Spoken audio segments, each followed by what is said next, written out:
एक गोष्ट आहे की माझे पप्पा PSIच्या ट्रेनिंगला जात होते, त्यावेळेस मी लहान असताना सोडवायला गेली ती, आणि आज माझे वडील मला सोडवायला येत आहे. अरे वा. माझ्या पप्पांना खूप आनंद आहे, माझी पूर्ण फॅमिली खूप आनंदी. सर आमची ती फक्त PSIची परीक्षा नव्हती, ती आमच्या सगळ्या संयमांची पण परीक्षा होती. 2.5 वर्ष ग्राउंड करणं हे खूपच अवघड गोष्ट आहे. म्हणजे सुरुवात पहिले मला नेहमी असं वाटायचं की मुलं स्पोर्ट्स मधून यांना आरक्षण देतात, कसं काय आम्ही अभ्यास करतो यांना काय. पण जेव्हा आम्ही वर्कआउट केलं तेव्हा कळालं की देशासाठी हे लोक असं काम करत असतात, ते किती मोठं आहे, त्यासाठी किती मेहनत आहे. एवढं कंटिन्यू करत राहणं आणि तेवढं वर्कआउट तसंच मुलं इथं PSIचं करत होते. आणि त्याच्यामध्ये जे सिलेक्ट झाले त्यांना सगळ्यांना सलामच आहे की त्यांनी 2.5 वर्ष, कोणी 2.5 वर्ष केलंय, कोण 4 महिने केले, प्रत्येकाचा वेगवेगळा आहे. पण मग सगळ्यांच्या संयमाचा विजय झाला असं मी म्हणते. माझं ओव्हरवेट होतं, तर मला असं वाटतं की आपण कुठेतरी जर आपलं स्वप्न जर आपल्याला पूर्ण करायचंय, तर मग जो वेळ म्हणजे करोनाचा जो कालावधी होता तो मी पूर्ण माझा फिजिकल फिटनेस बनवण्यासाठीच. अगदी बरोबर आहे. म्हणजे तुम्ही प्रत्येकाने आपला वेळ योग्य पद्धतीने वापरला. म्हणजे त्यांचं ओव्हरवेट होतं, तसं माझं कमी वेट होतं, मला वाढवायचं म्हणजे असे म्हणजे एकाला वेट वाढवायचं तर एकाला वेट कमी करायचं, मेंटेन ठेवायचं होतं. सगळे आपण गावाकडनं असल्यामुळे आपल्याला माहिती की आपल्याकडे शिक्षणाची फार अवघड परिस्थिती असते. बऱ्याच वेळेस पूर्ण शिक्षण जे आहे ते आपल्याला ते मिळत नसतं, किंवा मग तशा पद्धतीने त्या सगळ्या अडचणींना आपल्याला सामोरं जावं लागतं. पण प्रदीप, तुझ्याकडे तर याच्यापेक्षाही वाईट परिस्थिती सगळी असते. ह्या घरापासून निघून आज तू ट्रेनिंग पर्यंत आलेला आहे, या सगळ्या परिस्थितीमधून काय सांगशील? सर ज्या वेळेस कोरोना आला त्यावेळेस राग थोडासा होता की झालं आता काही परीक्षा होत नाही, पण सेफ्टी खूप गरजेची होती. जान आहे तो जान आहे सर, बाकी राहिले आणि आपण पुढे गेलो याला अर्थ नाही. तर त्यावेळेचा मी पूर्ण फायदा घेतला आणि अभ्यास सुरू ठेवला. एवढंच केलंय, काही ताण नव्हता घेतला. उलट वेळ मिळाली, संधी मिळाली, चांगला अभ्यास केला. पहिल्यांदा तर जेव्हा भीती वाटली मला, मी कोरोना पॉझिटिव्ह आलो, कारण की त्याच वेळेस वर्कआउट वगैरे करणं शक्य नव्हतं, बाहेर निघणं शक्य नव्हतं. आणि त्याच वेळेस जर तारीख डिक्लेअर झाली असती तर मी स्पर्धा परीक्षांचा अभ्यासच ठरवून केला होता. म्हणजे मी शाळेत असतानाच आहे ना, आमच्या क्लासमध्ये एकदा राहुल शिंदे सर आलेले, त्यांनी आम्हाला सांगितलं म्हणजे स्पर्धा परीक्षांबद्दल. मग लहानपणी कसं आपल्याला कोणी काही सांगितलं की ते जास्त लक्षात राहतं, तर तसं काहीतरी झालं. सर ज्या क्षणाची आम्ही आतुरतेने वाट बघत होतो, कारण आमचा रिझल्ट आहे तो खूप लांबला होता आणि 3-4 वर्ष आम्हाला खूप स्ट्रगल केलं होतं, आणि अखेर तो दिवस आला की आम्ही आमच्या स्वप्नांना कुठेतरी गवसणी घालू शकलो. आनंदाची भावना खूप आहे की सन्माननीय लोकसेवा आयोगाने जी जबाबदारी आमच्यावर दिलेली आहे, त्या जबाबदारीला आमचं जे देणं आहे, जे कर्तव्य आमच्या प्रती आहे, ती आम्ही निश्चित तिथे गेल्यानंतर आम्ही ती पार पाडूच. पण कुठेतरी नमस्कार. महाराष्ट्रातील सर्व स्पर्धा परीक्षार्थींचे मी युनिव्हर्सल फाउंडेशनमध्ये स्वागत करतो. मित्रांनो, आज आपण आपले जे यशवंत आहे युनिव्हर्सल फाउंडेशनचे, यांच्यासोबत त्यांच्या यशामध्ये जे काही म्हणजे त्यांचा अभ्यास असेल, अभ्यास ते इंटरव्ह्यू आणि त्याच्या आधीची परिस्थिती, त्याच्यानंतरची परिस्थिती, या सर्व विषयांवरती गप्पा मारणार आहोत. आता तुम्हाला प्रश्न पडला असेल की गप्पा म्हणजे नक्की काय? तर ह्या गप्पांच्या माध्यमातून आपण अभ्यास कसा करावा, या स्पर्धा परीक्षांना कशा पद्धतीने आपण सामोरे गेलं पाहिजे आणि नक्की काय तयारी केली पाहिजे, या सर्वांचा आज एकंदरीत ह्या गप्पांच्या माध्यमातून तुम्हाला थोडक्यात पण महत्वपूर्ण असा डाटा उपलब्ध होणार आहे. सर्वात प्रथम मी ह्या चर्चेमध्ये किंवा ह्या गप्पांमध्ये आमच्या सोबत जे युनिव्हर्सलचे विद्यार्थी सहभागी झालेले त्या सर्व विद्यार्थ्यांचं या ठिकाणी स्वागत करतो. मी सर्वप्रथम स्वप्नाली मोहले मॅडम यांचं स्वागत करतो. त्यानंतर रुपाली केदार मॅडम आहेत, त्यानंतर दीपाली साळुंके मॅडम आहेत, त्यानंतर ज्योती नेहे मॅडम आहेत, आणि आमचे प्रदीप बोरसे हे आपले विद्यार्थी यावर्षी सगळ्या अडथळ्यांना पार करून अखेर MPA मध्ये जात आहेत. 1 ऑगस्टला तुमचं MPA मध्ये जाणं आता निश्चित झालेलं आहे. तर ह्या 1 ऑगस्टला MPA मध्ये जाण्याच्या आधीचे हे 2-3 दिवस आहे. नेहा मॅडम, काय सांगाल, तुम्हाला काय नक्की तुमच्या मनात आता काय वाटतंय? सर, आम्हाला 1 ऑगस्टला जायचंय, तर त्याच्यासाठी ना थोडीशी संमिश्र भावना आहे माझ्या मनात. म्हणजे जाण्यासाठी एक थोडासा खूप दिवसानंतर घराच्या बाहेर जायचंय, परत हॅपी पण आहे, बऱ्याच दिवसापासून त्या दिवसाची वाट बघत होतो, आणि थोडा नर्वसनेस पण आहे की नवीन रिस्पॉन्सिबिलिटी येणार आहे आणि खूप सारं शिकायला मिळणार, त्याची एक्साइटमेंट पण आहे. अरे वा, तुम्हाला काय वाटतं? सर मला तर ह्या क्षणाचा खूप आनंद होता. 2004ची एक गोष्ट आहे की माझे पप्पा PSIच्या ट्रेनिंगला जात होते. त्यावेळेस मी लहान असताना सोडवायला गेली ती, आणि आज माझे वडील मला सोडवायला येत आहे. अरे वा. माझ्या पप्पांना खूप आनंद आहे, माझी पूर्ण फॅमिली खूप आनंदी. अच्छा, तुमच्या मनात काय भावना आहे? आनंद आहे. ज्याच्यासाठी प्रयत्न चालू होते तो दिवस जवळ आलेला आहे, आणि आता सावलीतला संघर्ष संपलाय, थोडा आता उन्हातला सुरू होणार आहे. त्याच्यामुळे तयारी आहे मनाची, आणि तयारी आम्ही सगळे जाण्यासाठी. उन्हातला संघर्ष म्हणजे नक्की कसा संघर्ष? उन्हातला म्हणजे असं म्हणायला लागेल, आतापर्यंत यशासाठी संघर्ष होता, आता यश घेऊन आता कर्तव्याकडे निघालोय, तर तिकडं तोही संघर्षच आहे. खरं काम करावं लागणार आहे, आपला पूर्ण वेळ द्यावा लागणार. जेवढा वेळ अभ्यासासाठी दिला तो आता कर्तव्यासाठी द्यायचा आहे. म्हणजे आपण असं म्हणू शकतो की एक अभ्यास ज्यावेळेस करत असतो आपण, त्यावेळेस ती एक वेगळी भावना असते, पण ज्यावेळेस तुमच्यावरती आता इतकी मोठी जबाबदारी येते, तुम्हाला समाजाप्रती काहीतरी करायचे, तर ते उन्हात जाणं म्हणजे त्या अर्थाने कर्तव्य पार पडणं असं तुमचं म्हणणं आहे, बरोबर? तुम्हाला काय वाटतं मॅडम? सर, ज्या क्षणाची आम्ही आतुरतेने वाट बघत होतो, कारण आमचा रिझल्ट आहे तो खूप लांबला होता, आणि 3-4 वर्ष आम्हाला खूप स्ट्रगल केलं होतं, आणि अखेर तो दिवस आला की आम्ही आमच्या स्वप्नांना कुठेतरी गवसणी घालू शकलो. आनंदाची भावना खूप आहे की सन्माननीय लोकसेवा आयोगाने जी जबाबदारी आमच्यावर दिलेली आहे, त्या जबाबदारीला आमचं जे देणं आहे, जे कर्तव्य आमच्या प्रती आहे, ती आम्ही निश्चित तिथे गेल्यानंतर आम्ही ती पार पाडूच. पण कुठेतरी कुटुंबाला पण अर्धविरामच म्हणता येईल की मिळेल, आणि मुलगी आहे 8 वर्षाची, आणि जो जीवन प्रवास आहे, लग्न करून 9 वर्ष झाले, आणि त्या प्रवासामध्ये थोडा म्हणजे आज आम्ही घरचे पाहुणेच झालेलो आहोत, पण कुठेतरी त्या प्रेम भावना कुठेतरी त्याचा मला थोडी ती म्हणजे खंत म्हणता येईल मनामध्ये ती आहे, पण आनंद पण खूप आहे, आणि घरच्यांना पण खूप आनंद आहे की ज्या दिवशी म्हणजे तुम्ही एकदम सर्वसामान्य परिस्थितीतून आलेले आहात, आणि आपली तरी एक म्हणजे सगळे आपण गावाकडनं असल्यामुळे आपल्याला माहिती की आपल्याकडे शिक्षणाची फार अवघड परिस्थिती असते. बऱ्याच वेळेस पूर्ण शिक्षण जे आहे ते आपल्याला ते मिळत नसतं, किंवा मग तशा पद्धतीने त्या सगळ्या अडचणींना आपल्याला सामोरं जावं लागतं. पण प्रदीप, तुझ्याकडे तर याच्यापेक्षाही वाईट परिस्थिती सगळी असते. ह्या घरापासून निघून आज तू ट्रेनिंग पर्यंत आलेला आहे, या सगळ्या परिस्थितीमधून काय सांगशील? नक्कीच आनंद तर आहेच, कारण की घरातलं वातावरण पोलिसांचं होतं, भाऊ वगैरे होते, त्यांना बघून वाटायचं आपण पण पोलीस व्हावं. तर आज मी होतोय, काही दिवसांनी वर्दी पण येईल, तर ती एक वेगळाच आनंद येतो. आणि एवढे दिवस केलेले कष्ट आणि एवढे दिवस वाट पाहिली, बरोबर, त्याचं एक बरोबर. म्हणजे तुमची एक अशी बॅच आहे, आय थिंक 122 नंबर तुमचा हा बॅच नंबर आहे, आणि तुमची एक अशी बॅच ठरणार आहे की जी कोरोनाच्या आधीपासून प्रयत्न करत होती. कोरोनामुळे तुमची ट्रेनिंग लांबली गेली, आणि परीक्षा पण बऱ्याच वेळेस आपण पाहिलं की ढकलत गेल्या पुढे. तर ह्या सगळ्या दरम्यान तुम्ही स्वतःला कशा पद्धतीने स्टेबल केलं, काय सांगशील? सर, ज्या वेळेस कोरोना आला त्यावेळेस राग थोडासा होता की झालं, आता काही परीक्षा होत नाही, पण सेफ्टी खूप गरजेची होती. जान आहे तो जान आहे सर, बाकी राहिले आणि आपण पुढे गेलो याला अर्थ नाही. तर त्यावेळेचा मी पूर्ण फायदा घेतला आणि अभ्यास सुरू ठेवला, एवढंच केलंय, काही ताण नव्हता घेतला. उलट वेळ मिळाली, संधी मिळाली, चांगला अभ्यास केला. अच्छा, पण बरोबर आहे. पण त्या काळात असं बरेच चर्चा झाली होती की मुलं टेन्शन मध्ये आले, फ्रस्ट्रेशन मध्ये आले, तर तुम्हाला असं कधी जाणवलं होतं रुपाली की आमची ती फक्त PSIची परीक्षा नव्हती, ती आमच्या सगळ्या संयमांची पण परीक्षा होती. 2.5 वर्ष ग्राउंड करणं हे खूपच अवघड गोष्ट आहे. म्हणजे सुरुवात पहिले मला नेहमी असं वाटायचं की मुलं स्पोर्ट्स मधून यांना आरक्षण देतात, कसं काय आम्ही अभ्यास करतो यांना काय. पण जेव्हा आम्ही वर्कआउट केलं तेव्हा कळालं की देशासाठी हे लोक असं काम करत असतात, ते किती मोठं आहे, त्यासाठी किती मेहनत आहे. एवढं कंटिन्यू करत राहणं आणि तेवढं वर्कआउट तसंच मुलं इथं PSIचं करत होते, आणि त्याच्यामध्ये जे सिलेक्ट झाले त्यांना सगळ्यांना सलामच आहे की त्यांनी 2.5 वर्ष, कोणी 2.5 वर्ष केलंय, कोणी 4 महिने केले, प्रत्येकाचा वेगवेगळा आहे. पण मग सगळ्यांच्या संयमाचा विजय झाला असं मी म्हणतो. तुम्हाला त्या काळात असं ताणतणाव काही जाणवत असेल तर तुम्ही कसं मॅनेज केलं स्वतःला? सर, ताणतणाव जरी जाणवत असेल पण आपली एक ड्रीम पोस्ट आहे, आणि ज्या पदासाठी आपल्याला पात्र ठरवलेलं आहे त्या पदाला आपल्याला काहीतरी द्यावं लागतं.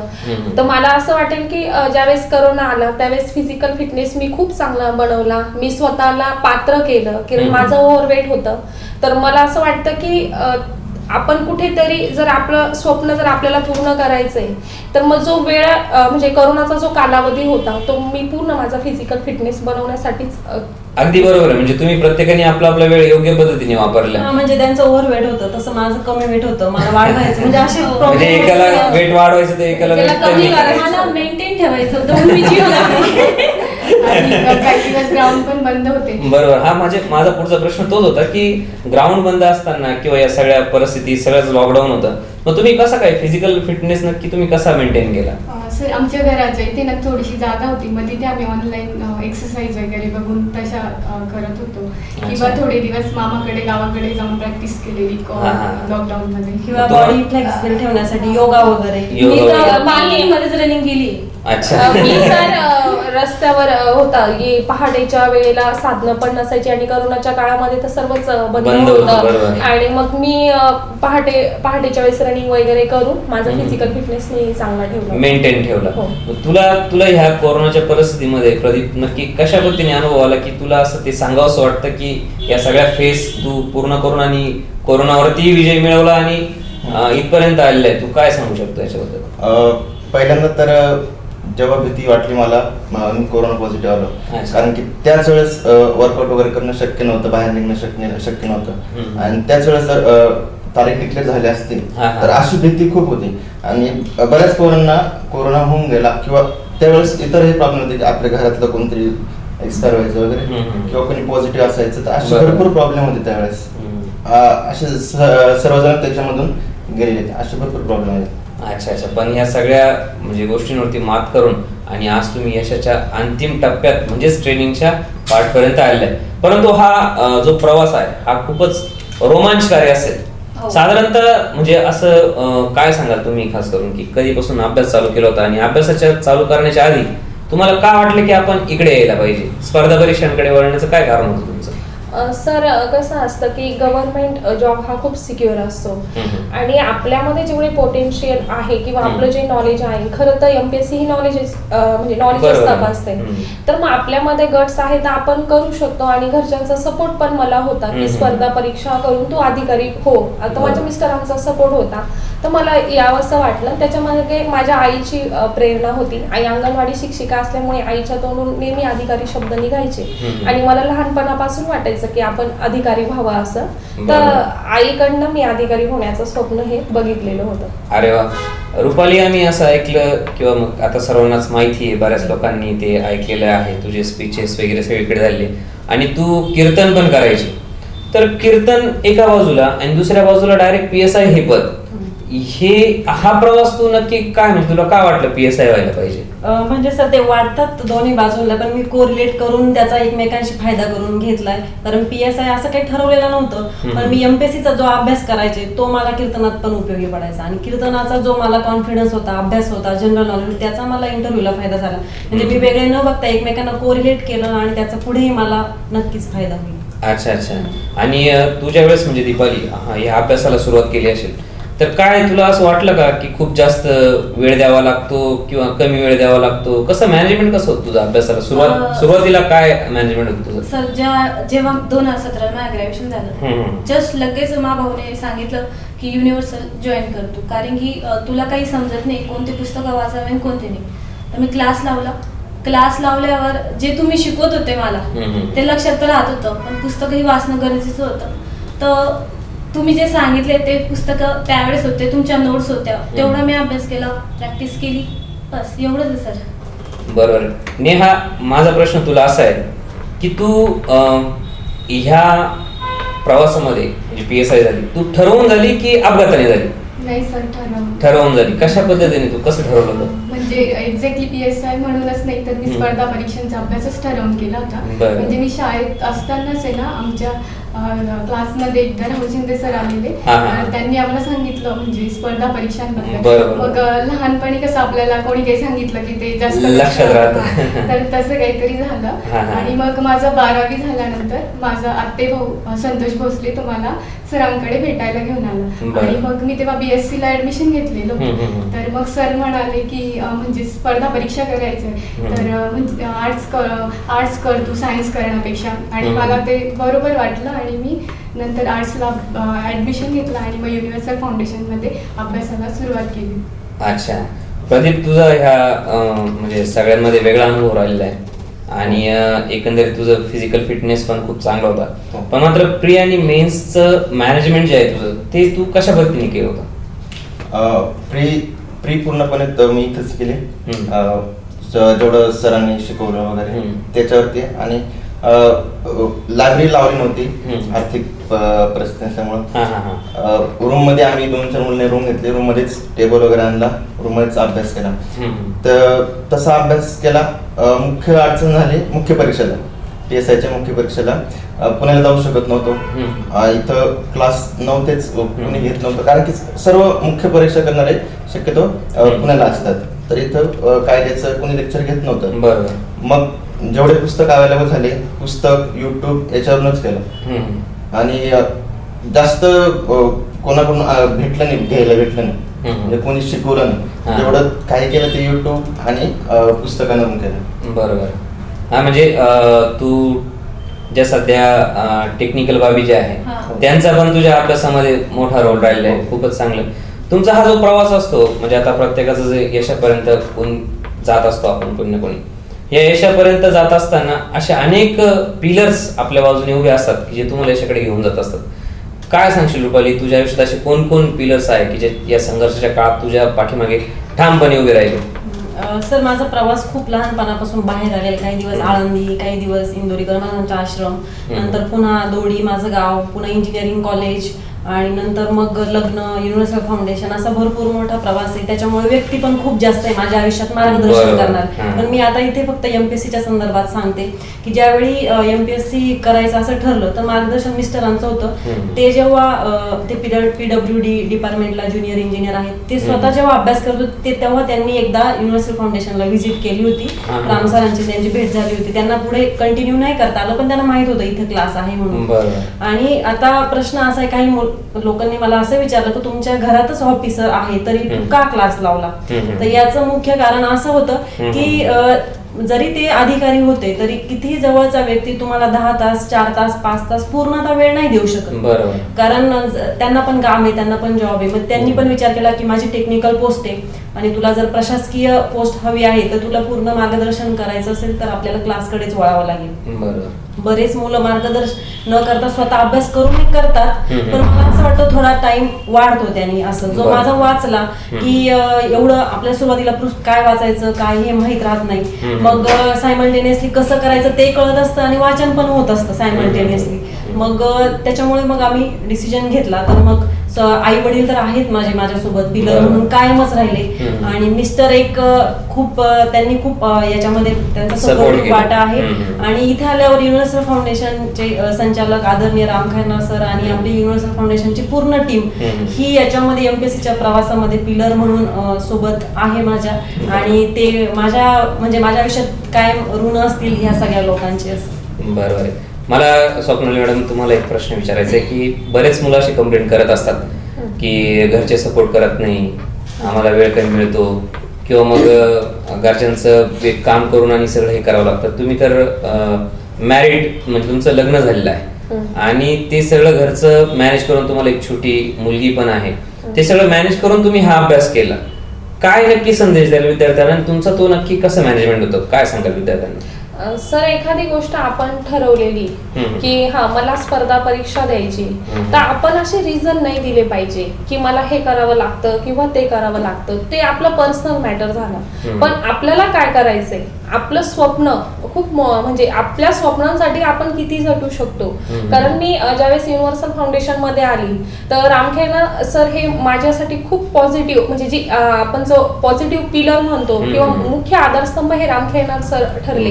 कारण ज्यावेळेस मी एवढं लांबून यायची आणि सरांनाही वाटायचं की खूप मॅडम तुम्ही लांबून येता, पण सरांनी मला कधीच त्याच्या वेळेस प्रोत्साहन दिलं नाही. मॅडम तुम्ही इथे येता तर तुमचे स्वप्न पूर्ण करण्यासाठी येता, तुम्हाला घरच्यांनी जी दिलेली वेळ आहे ती खूप मोठं कर्ज आहे आणि त्या कर्जाला कुठेतरी तुम्हाला मुक्त करायचं असेल तर मला असं वाटतं की रिझन तुम्ही दिले नाही पाहिजे. आणि मी सगळ्यांना स्पर्धा परीक्षा करणाऱ्या मुलांना हे सांगेल किंवा महिला असो, जर आपल्यावर एखादी जबाबदारी घरच्यांनी दिलेली तर ती आपलं कर्ज समजा. आणि तो जो वेळ दिलेला आहे, आणि घरच्यांना पण मी सांगू शकते की म्हणजे जर तुम्ही सून असो किंवा मुलगी असो किंवा मुलगा असो, तर त्यांना जर तुम्ही MPSC करण्याची संधी देताय तर त्यांना घरच्या म्हणजे ज्या काही जबाबदाऱ्या असतात त्याच्यापासून तुम्ही त्यांना मुक्त ठेवलं पाहिजे. त्यांना पण तुम्ही तेवढा वेळ तेवढा सपोर्ट दिला पाहिजे. ज्यावेळेस रिझल्ट येतो मला असं वाटतं की घरच्यांना जेवढा आनंद होतो तेवढा बाकी इतरांना पण होत असतो. तर मला असं वाटतं रिझल्ट देण्यापेक्षा तुम्ही स्वतः सक्षम बना त्या गोष्टीसाठी.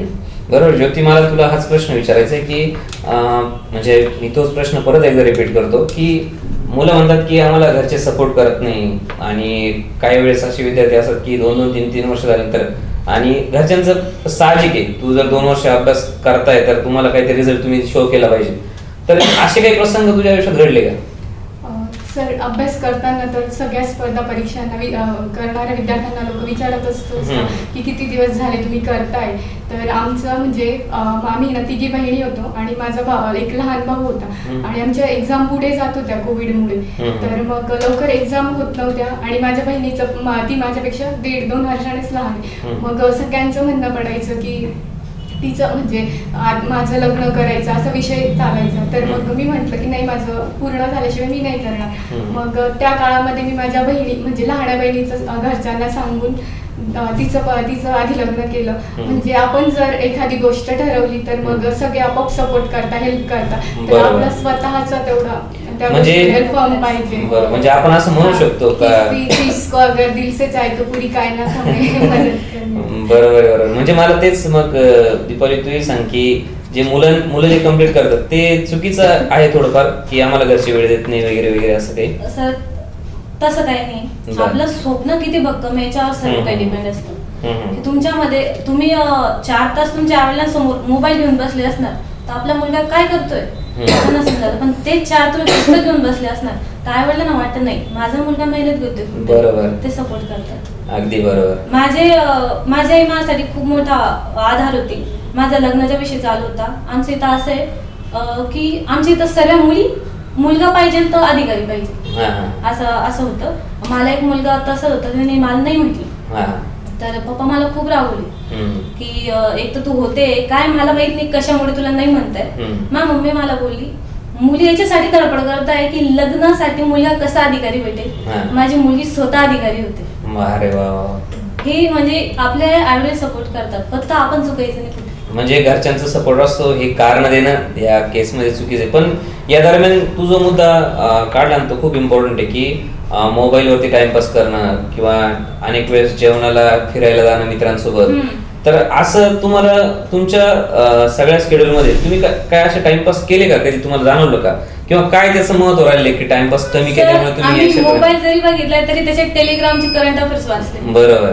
म्हणजे त्या साधनाचा उपयोग कसा करायचा हे आपल्यावर डिपेंड आहे. म्हणजे त्याच्यात खूप असं आहे का त्याच्यातून फायदा. आता मी स्वतः कीर्तनाला जाते तर गाथा आहे, ज्ञानेश्वरी जे पुस्तक मला हात लावावं लागत नाही, सगळं त्याच्यामध्ये उपलब्ध आहे. पण मग त्याचा वापर तुम्ही कसा कराल त्याच्यावर डिपेंड आहे. मग तुम्ही विद्यार्थ्यांना नक्की असं काय एक मेसेज द्याल स्वप्नाली मॅडम की आपण कमीत कमी टाइमपास कसा केला पाहिजे, किंवा टाइमपास करायलाच नको स्पर्धा परीक्षांमध्ये 1.5 ते 2 वर्ष खूप प्रामाणिकपणे स्टडी केला पाहिजे, याच्यासाठी तुम्ही काय सांगाल? सर, सर्वात अगोदर MPSC करतो तर आपल्याला डिसिप्लिन स्वतःला लावून घेणं खूप गरजेचं असतं. ते मला युनिव्हर्सल फाउंडेशनच्या माध्यमातून लाभलं.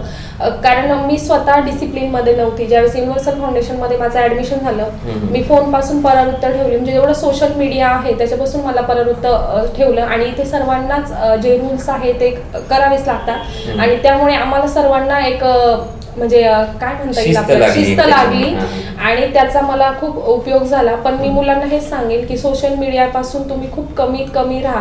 ज्यावेळेस तुमचा रिझल्ट येतो, तुम्ही प्री पास होता, मुख्य परीक्षा पास होता, ज्यावेळेस आपल्याला एखादं पद मिळतं तर त्यावेळेस आपल्याला सर्व गोष्टी आपोआप अवेलेबल होत्या. मग स्वतः डिसिप्लिन लावून घेण्याची काही आवश्यकता वाटत नाही. पण आपल्या स्वप्नांसाठी डिसिप्लिन लावणं गरजेचं आहे सर, जोपर्यंत आपला रिझल्ट येत नाही तोपर्यंत. आणि आपण जर म्हणजे त्या सोशल मीडिया पासून जर लांब राहिलो, आपण अभ्यास जर केला तर जे लोक आपल्याकडे बघतात की अधिकारी होणं, तर मला असं वाटतं की घरच्यांच्या पण ज्या काही अपेक्षा आहे, आणि तुम्ही जे मगाशी बोलले की सपोर्ट, तर मुलांना सपोर्ट करतात पॅरेंट्स, पण तेवढी आपण मेहनत पण म्हणजे आपण जर दाखवलं की आपण खूप जास्त अभ्यास करतोय, तर असं मला वाटत नाही भारतातले कुठले पॅरेंट्स असतील की नाही उठ अभ्यास नको करू, असं कोणी म्हणणार नाही. आपण टाइमपास करतो म्हणून तेही म्हणतात की तुम्ही कधी होताय काय होताय, बरोबर ना. तर मला याच्यातून एक असं विचारायचंय ना, खास करून रुपाली तू सांग मला की आम्ही विद्यार्थ्यांना सांगतो की तुम्ही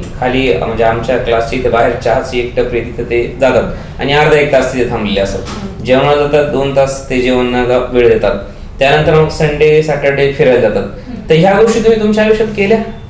सर आता मी माझं शेड्यूल सांगते अभ्यासाचं. इथे जेव्हा मी अभ्यासाला येत होते ना, माझी एक फ्रेंड किरण, आम्ही सगळ्यात पहिल्या लायब्ररीतल्या पहिल्यावर हजर राहत होतो. एक बरोबर. म्हणजे आम्हाला असं म्हणजे आम्ही त्याचे साक्षीदार राहिलोय. आम्ही अभ्यासाला आमची जागा तिथं आमचा छान अभ्यास होतो, तिथं गेली नाही पाहिजे, आमची पूर्ण आमचा तिथं अभ्यास झाला पाहिजे. मग 8 ते 10 आम्ही दोघी डिस्कशन करायचो, 10 नंतर 15 मिनिटं पुन्हा नाश्ता वगैरे, आणि लेक्चर व्हायचे तर लेक्चर अटेंड करायचो पुढे, किंवा मग नंतर लायब्ररीत अभ्यास करायचो, तर पुन्हा सेल्फ स्टडी 1 पर्यंत. मग 1 नंतर अर्धा पाऊण तास जेवणाचा वेळ, त्याच्यानंतर थोडस मग आपलं म्हणजे तो काळ असा इच्छा असते अभ्यासाची, पण जेवणानंतर मग थोडा वेळ 10-15 मिनिटं झोपलो तर झोपलो, नाहीतर मग पुन्हा. म्हणजे मला असं वाटतं एका खटी 10 तास आपला सगळं अभ्यास होत नाही, त्याला थोडं सॉर्टिंग केलं पाहिजे, थोडा मध्ये मध्ये वेळ दिला पाहिजे. मग त्या 2 तासामध्ये समजा असं झालं की खूप जास्त प्रेशर येत आहे, खूप झोप येते, असं काय वाटलं तर आता प्रत्येकाचं वेगळं. मला शास्त्रीय संगीत गायन म्हणजे ऐकायला पण आवडतं, मी ते थोडंफार ऐकायची. काही जे मोटिवेशनल व्हिडिओज असतात ते बघायची, किंवा आधी आपल्या क्लासचे काही युट्यूबवर काही व्हिडिओ असतील ते पण काही ऐकत. म्हणजे चला वाचून कंटाळा आला तर युट्यूबवरचे आपण व्हिडिओ बघू शकतो. म्हणजे तुम्ही पूर्णतः तिथे गुंतलेले होते, म्हणजे कंटाळा आला म्हणून लगेच मूवी बघण्याला किंवा बाहेर जाण्याचा काही प्रश्न म्हणजे मी स्वयंपाक जरी करत होते ना सर, तरी माझ्या मनामध्ये हे राहत होतं की आता हा सब्जेक्ट झाला, आता नेक्स्ट कोणता करायचा आहे, किंवा मी व्हिडिओ लावून द्यायचे पुढे विंडोवरती, आपला स्वयंपाक चालू. भलेही समजा पूर्ण ग्रास्पिंग नव्हतं स्वयंपाक करताना, पण माझा हेतू असायचा तर 5 वाक्य जरी आपले पाठ झाले ते म्हणजे तुमचा 1 मार्क महत्वाचा आहे, त्याच्यामुळे तो तुम्ही कुठेतरी तुम्ही मिळवलाच पाहिजे. पुन्हा मग घरी जायचं, 1 तासात पटापट सगळं आवडायचं. म्हणजे ह्या सगळ्या याच्यातून आपला मेन फोकस अभ्यास, बाकीचं सगळं सराउंडिंग त्याच्याकडे फिरलं पाहिजे असं वाटतं. म्हणजे आपण असं म्हणतो ना की घोड्याला जशा पद्धतीने दोन्ही बाजूने त्याचे डोळे असे पॅक असतात की समोरच बघायचं, तर आपण तशाच पद्धतीने बघितलं. असं शेड्यूल असेल ना, मग तुम्हाला खूप जागरण करायची गरज पडत नाही, काही नाही. एक छान शेड्यूल. रविवारी माझा थोडाफार याच्यातून टाइम कमी व्हायचा, पण थांबत नव्हता. 4 तास होत असेल समजा, 10 4 तास, पण मग कंटिन्युटी तुम्ही जर तोडली तर तुम्ही समजा 4 तास गॅप दिला मध्ये, त्या 4 दिवसामध्ये तुमचे 40 तास अभ्यासाचे वाया जातात, ते नंतर भरून निघूच नाही शकत. बरोबर आहे. असं होऊन जातं. म्हणजे तुम्ही एक शेड्यूल बनवलं पाहिजे, परंतु शेड्यूल सगळेच बनवतात, मात्र ते मेंटेन पण झालं पाहिजे, ते मॅनेज पण झालं पाहिजे, आणि ते कंटिन्यू राहिलं पाहिजे. हे यशाचं खरं गमक आपण म्हणू शकतो, बरोबर ना. तर मला म्हणजे हा सगळ्या चर्चेमध्ये एक असं असतं. अजून एक की तुम्ही मगाशी बोलले की मुलं टाइमपास करतात, तर मला असं वाटतं की विद्यार्थ्यांनी स्वतःला फसू नये. म्हणजे तुम्ही MPSCचा अभ्यास करता, तुमचं जसं रुपाली बोलली की आपलं एक शेड्यूल पाहिजे, तर आपल्या शेड्यूल मध्ये आपले 3-4 तास वेस्ट नाही गेले पाहिजे. कारण आपण ठरवली, किती जरी म्हटलं की मला नाही वाटत की 8 तासाच्या पुढे कुठलाही विद्यार्थी अभ्यास करतो किंवा त्याची मेंटॅलिटी राहते. तुम्ही फ्रेश होत जा, पण तुम्ही फ्रेश होण्यासाठी असं नाही की चहाचं माध्यम आहे किंवा मूवीचं माध्यम आहे. तुम्ही असे मोटिवेशनल जे व्हिडिओ असतात, जे अधिकारी झालेले असतात, तुम्ही त्यांचे बघा, तुम्ही स्वतःच्या माइंडला फ्रेश ठेवा. असं मला जायचं खाली चहा प्यायला, पण मग जो आमचा ग्रुप होता ना, ते सगळे अभ्यासूच मुलं होते. आणि ऍक्च्युली तुम्ही कुठे जातात, कसा अभ्यास करतात, तुम्ही जरी चहा पिणं असेल किंवा जेवण असेल, पण त्याही दरम्यान जर तुम्ही अभ्यासाचं डिस्कशन करत असाल, म्हणजे मग त्यावेळी आमची चर्चा कशी व्हायची, आता मी हा 2 दिवसापासून सब्जेक्ट वाचला, माझा एवढा झालाय, तुझा केवढा झाला, आणि त्याचा तेवढा झाला, आपला स्पीड वाढवला पाहिजे बरं का. म्हणजे हे कम्पॅरिझन, म्हणजे तुम्ही तिथं असं नाही घरच्या गप्पा नाही, म्हणजे ज्याला जेन्युइन अभ्यास करतो ना त्याच्याकडून त्या मारल्याच नाही जात, बरोबर आहे. म्हणजे आणि तो तसं जो व्यक्ती टाइमपास करतो ना, तो MPSCच्या प्रवाहात टिकतच नाही. कारण तुम्हीच सांगा सर, जेव्हा आमची बॅच होती तेव्हा 300-400 ऍडमिशन होते आपले MPSCचे, आणि नंतर 6 महिन्यात अर्धे मुलं सोडून जातात, 1 वर्षात त्याच्यातले थोडे जातात. चाळणीत वरती किती मुलं शिल्लक राहतात, जे की ज्यांच्या शेड्यूल आहे, ज्यांचा प्रॉपर फोकस MPSC. बरोबर आहे. म्हणजे आपण असं म्हणतो ना की स्पर्धा परीक्षांमध्ये पास होण्याची टक्केवारी कमी, तर त्याच्या मागे टक्केवारी मागे आपलं स्वतःचंही काहीतरी त्याच्यामध्ये योगदान आहे, पास होण्यामध्ये किंवा फेल होण्यामध्ये. म्हणजे विद्यार्थ्यावरती फार जास्त अवलंबून असतं. काय सांगशील प्रदीप, हे बरोबर आहे का? विद्यार्थ्यावरती म्हणजे तुझ्यावरती सर्वात जास्त अवलंबून होतं? हो, विद्यार्थ्यावरती असतं. घरचे सपोर्ट करतात, असं काहीच नसतं, घरचे सपोर्ट करतात, पण आपण जर ठरवलं करायचं तर होतं, सरळ होतं. फक्त काहीतरी यायचं, क्लासमध्ये यायचं, गप्पा गोष्टी मारायच्या, याची टपरी मार त्याची टपरी मार, आणि घरी निघून जायचं आणि सांगायचं घरी क्लासला गेलो होतो, अभ्यास नाही करायचा का, तुम्ही क्लासवरून आलो. बरोबर. असं जर केलं तर काहीच होणार नाही. तुम्ही क्लासमध्ये पण करा, ते क्लासमध्ये केलेलं घरी जाऊन वाचा, पण बाकीचे पुस्तक पण वाचा, लायब्ररी करा. हे म्हणजे कंटिन्युटी Continuity असते पाहिजे. आता मी इथून बसमध्ये जरी बसलो, बसमध्ये आपलं टेलिग्राम वगैरे मोबाईल मध्ये पण तेच चालू असायचं, हे कंटिन्यू त्याच्यामध्ये असायचं. बरोबर. त्याचा खूप फरक पडतो. बरोबर आहे. या सगळ्यांमध्ये हा जो प्रवास असतो याच्यामध्ये एक असाही प्रसंग येतो, मला ज्योती तू सांगशील याच्याबद्दल, की असा काय एक प्रसंग असेल तुझ्या आयुष्यात की त्यावेळेस तुला असं डगमगल्यासारखं वाटलं किंवा नाही करायला पाहिजे एमपीएससी असं वाटलं, असं कधी झालं? सर म्हणजे असं डगमगल्यासारखं नाही, जेव्हा मी सुरुवात केली ना तेव्हाच म्हणजे माझी 10वी झाली होती, तेव्हाच माझ्या पप्पांनी जॉब सोडलेला होता. आणि मग 2 वर्षानंतर म्हणजे काही आमचं फायनान्शियल इन्कम नव्हतं, असंच इकडनं तिकडनं चालू होतं. मग त्यानंतर माझ्या आईने म्हणजे जेव्हा मी फर्स्ट इयरला गेले तेव्हा म्हणजे ती एकदम घरात राहायची हाऊसवाईफ होती, आणि तिने सहज असं भाजीपाल्याचा छोटासा बिझनेस सुरू केला. आणि म्हणजे त्याच्यावरती, आणि आम्ही एवढे 4 भावंड पूर्ण कुटुंबाची जबाबदारी होती तिच्या.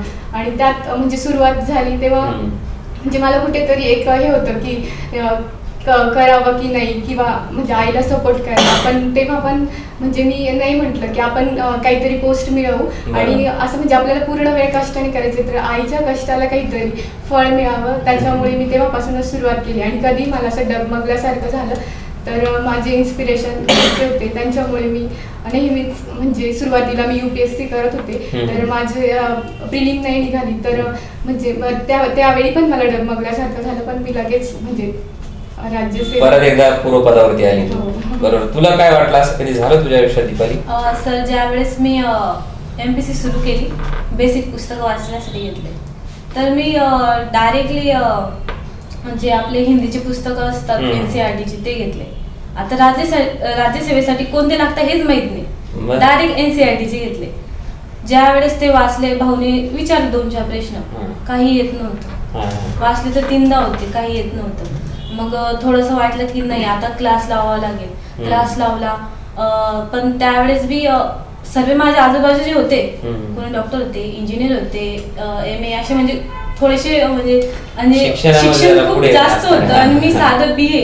म्हटलं आता कसं बसणार, तर एक परीक्षेला सर्वजण आहे आम्ही, तर मी कुठेतरी कमी पडेल का, थोडासा डाऊट होता. पण नंतर अभ्यास सुरू केला की सर्वच पास होतात, आणि एक IAS अन्सार शेख ते आर्ट्स मधनं ग्रॅज्युएशन केलं, तर ओके की आर्ट्स मधनही अधिकारी होऊ शकतो आपण, त्यावेळेस कॉन्फिडन्स बिल्ड झाला.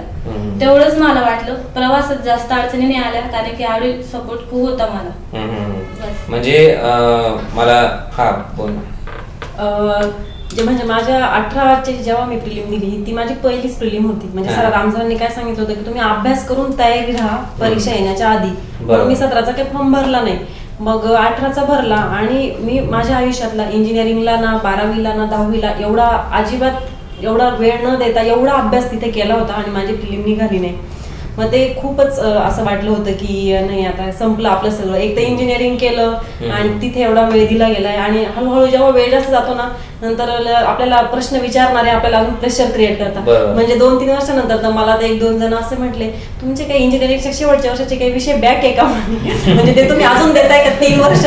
म्हटलं आता काय बोलावं, म्हणजे उत्तर सुद्धा देता नाही आलं मला, की म्हटलं नाही म्हणजे खूपच अवघड आहे म्हटलं. पण म्हटलं नाही. आणि जेव्हा 18ला नाही आली, मग तेव्हा असं वाटलं की देऊ विषय सोडून, की आपण 100% देऊन पण आपला रिझल्ट नाही आलाय. पण मग मिस्टर होते माझ्या, त्यांनी गाईड केलं की 100% देऊन पण रिझल्ट नाही येणं हे MPSC मध्ये कॉमन आहे, पण आता संयमाची पण गरज आहे. आता तुझ्यासारखे खूप सोडतील, आणि तू टिकली तर तू पुढच्या ह्याच्यामध्ये तू होणार. त्या सोडणाऱ्यांमध्ये तू नको जाऊ, तू टिकणाऱ्यांमध्ये राहा. भले 2 महिने अभ्यास करू नको, रिलॅक्स हो, पण परत सुरू करायचं बाबा. म्हणजे डगमगण्याचा एक प्रसंग तुझ्या आयुष्यात तशा पद्धतीने आला.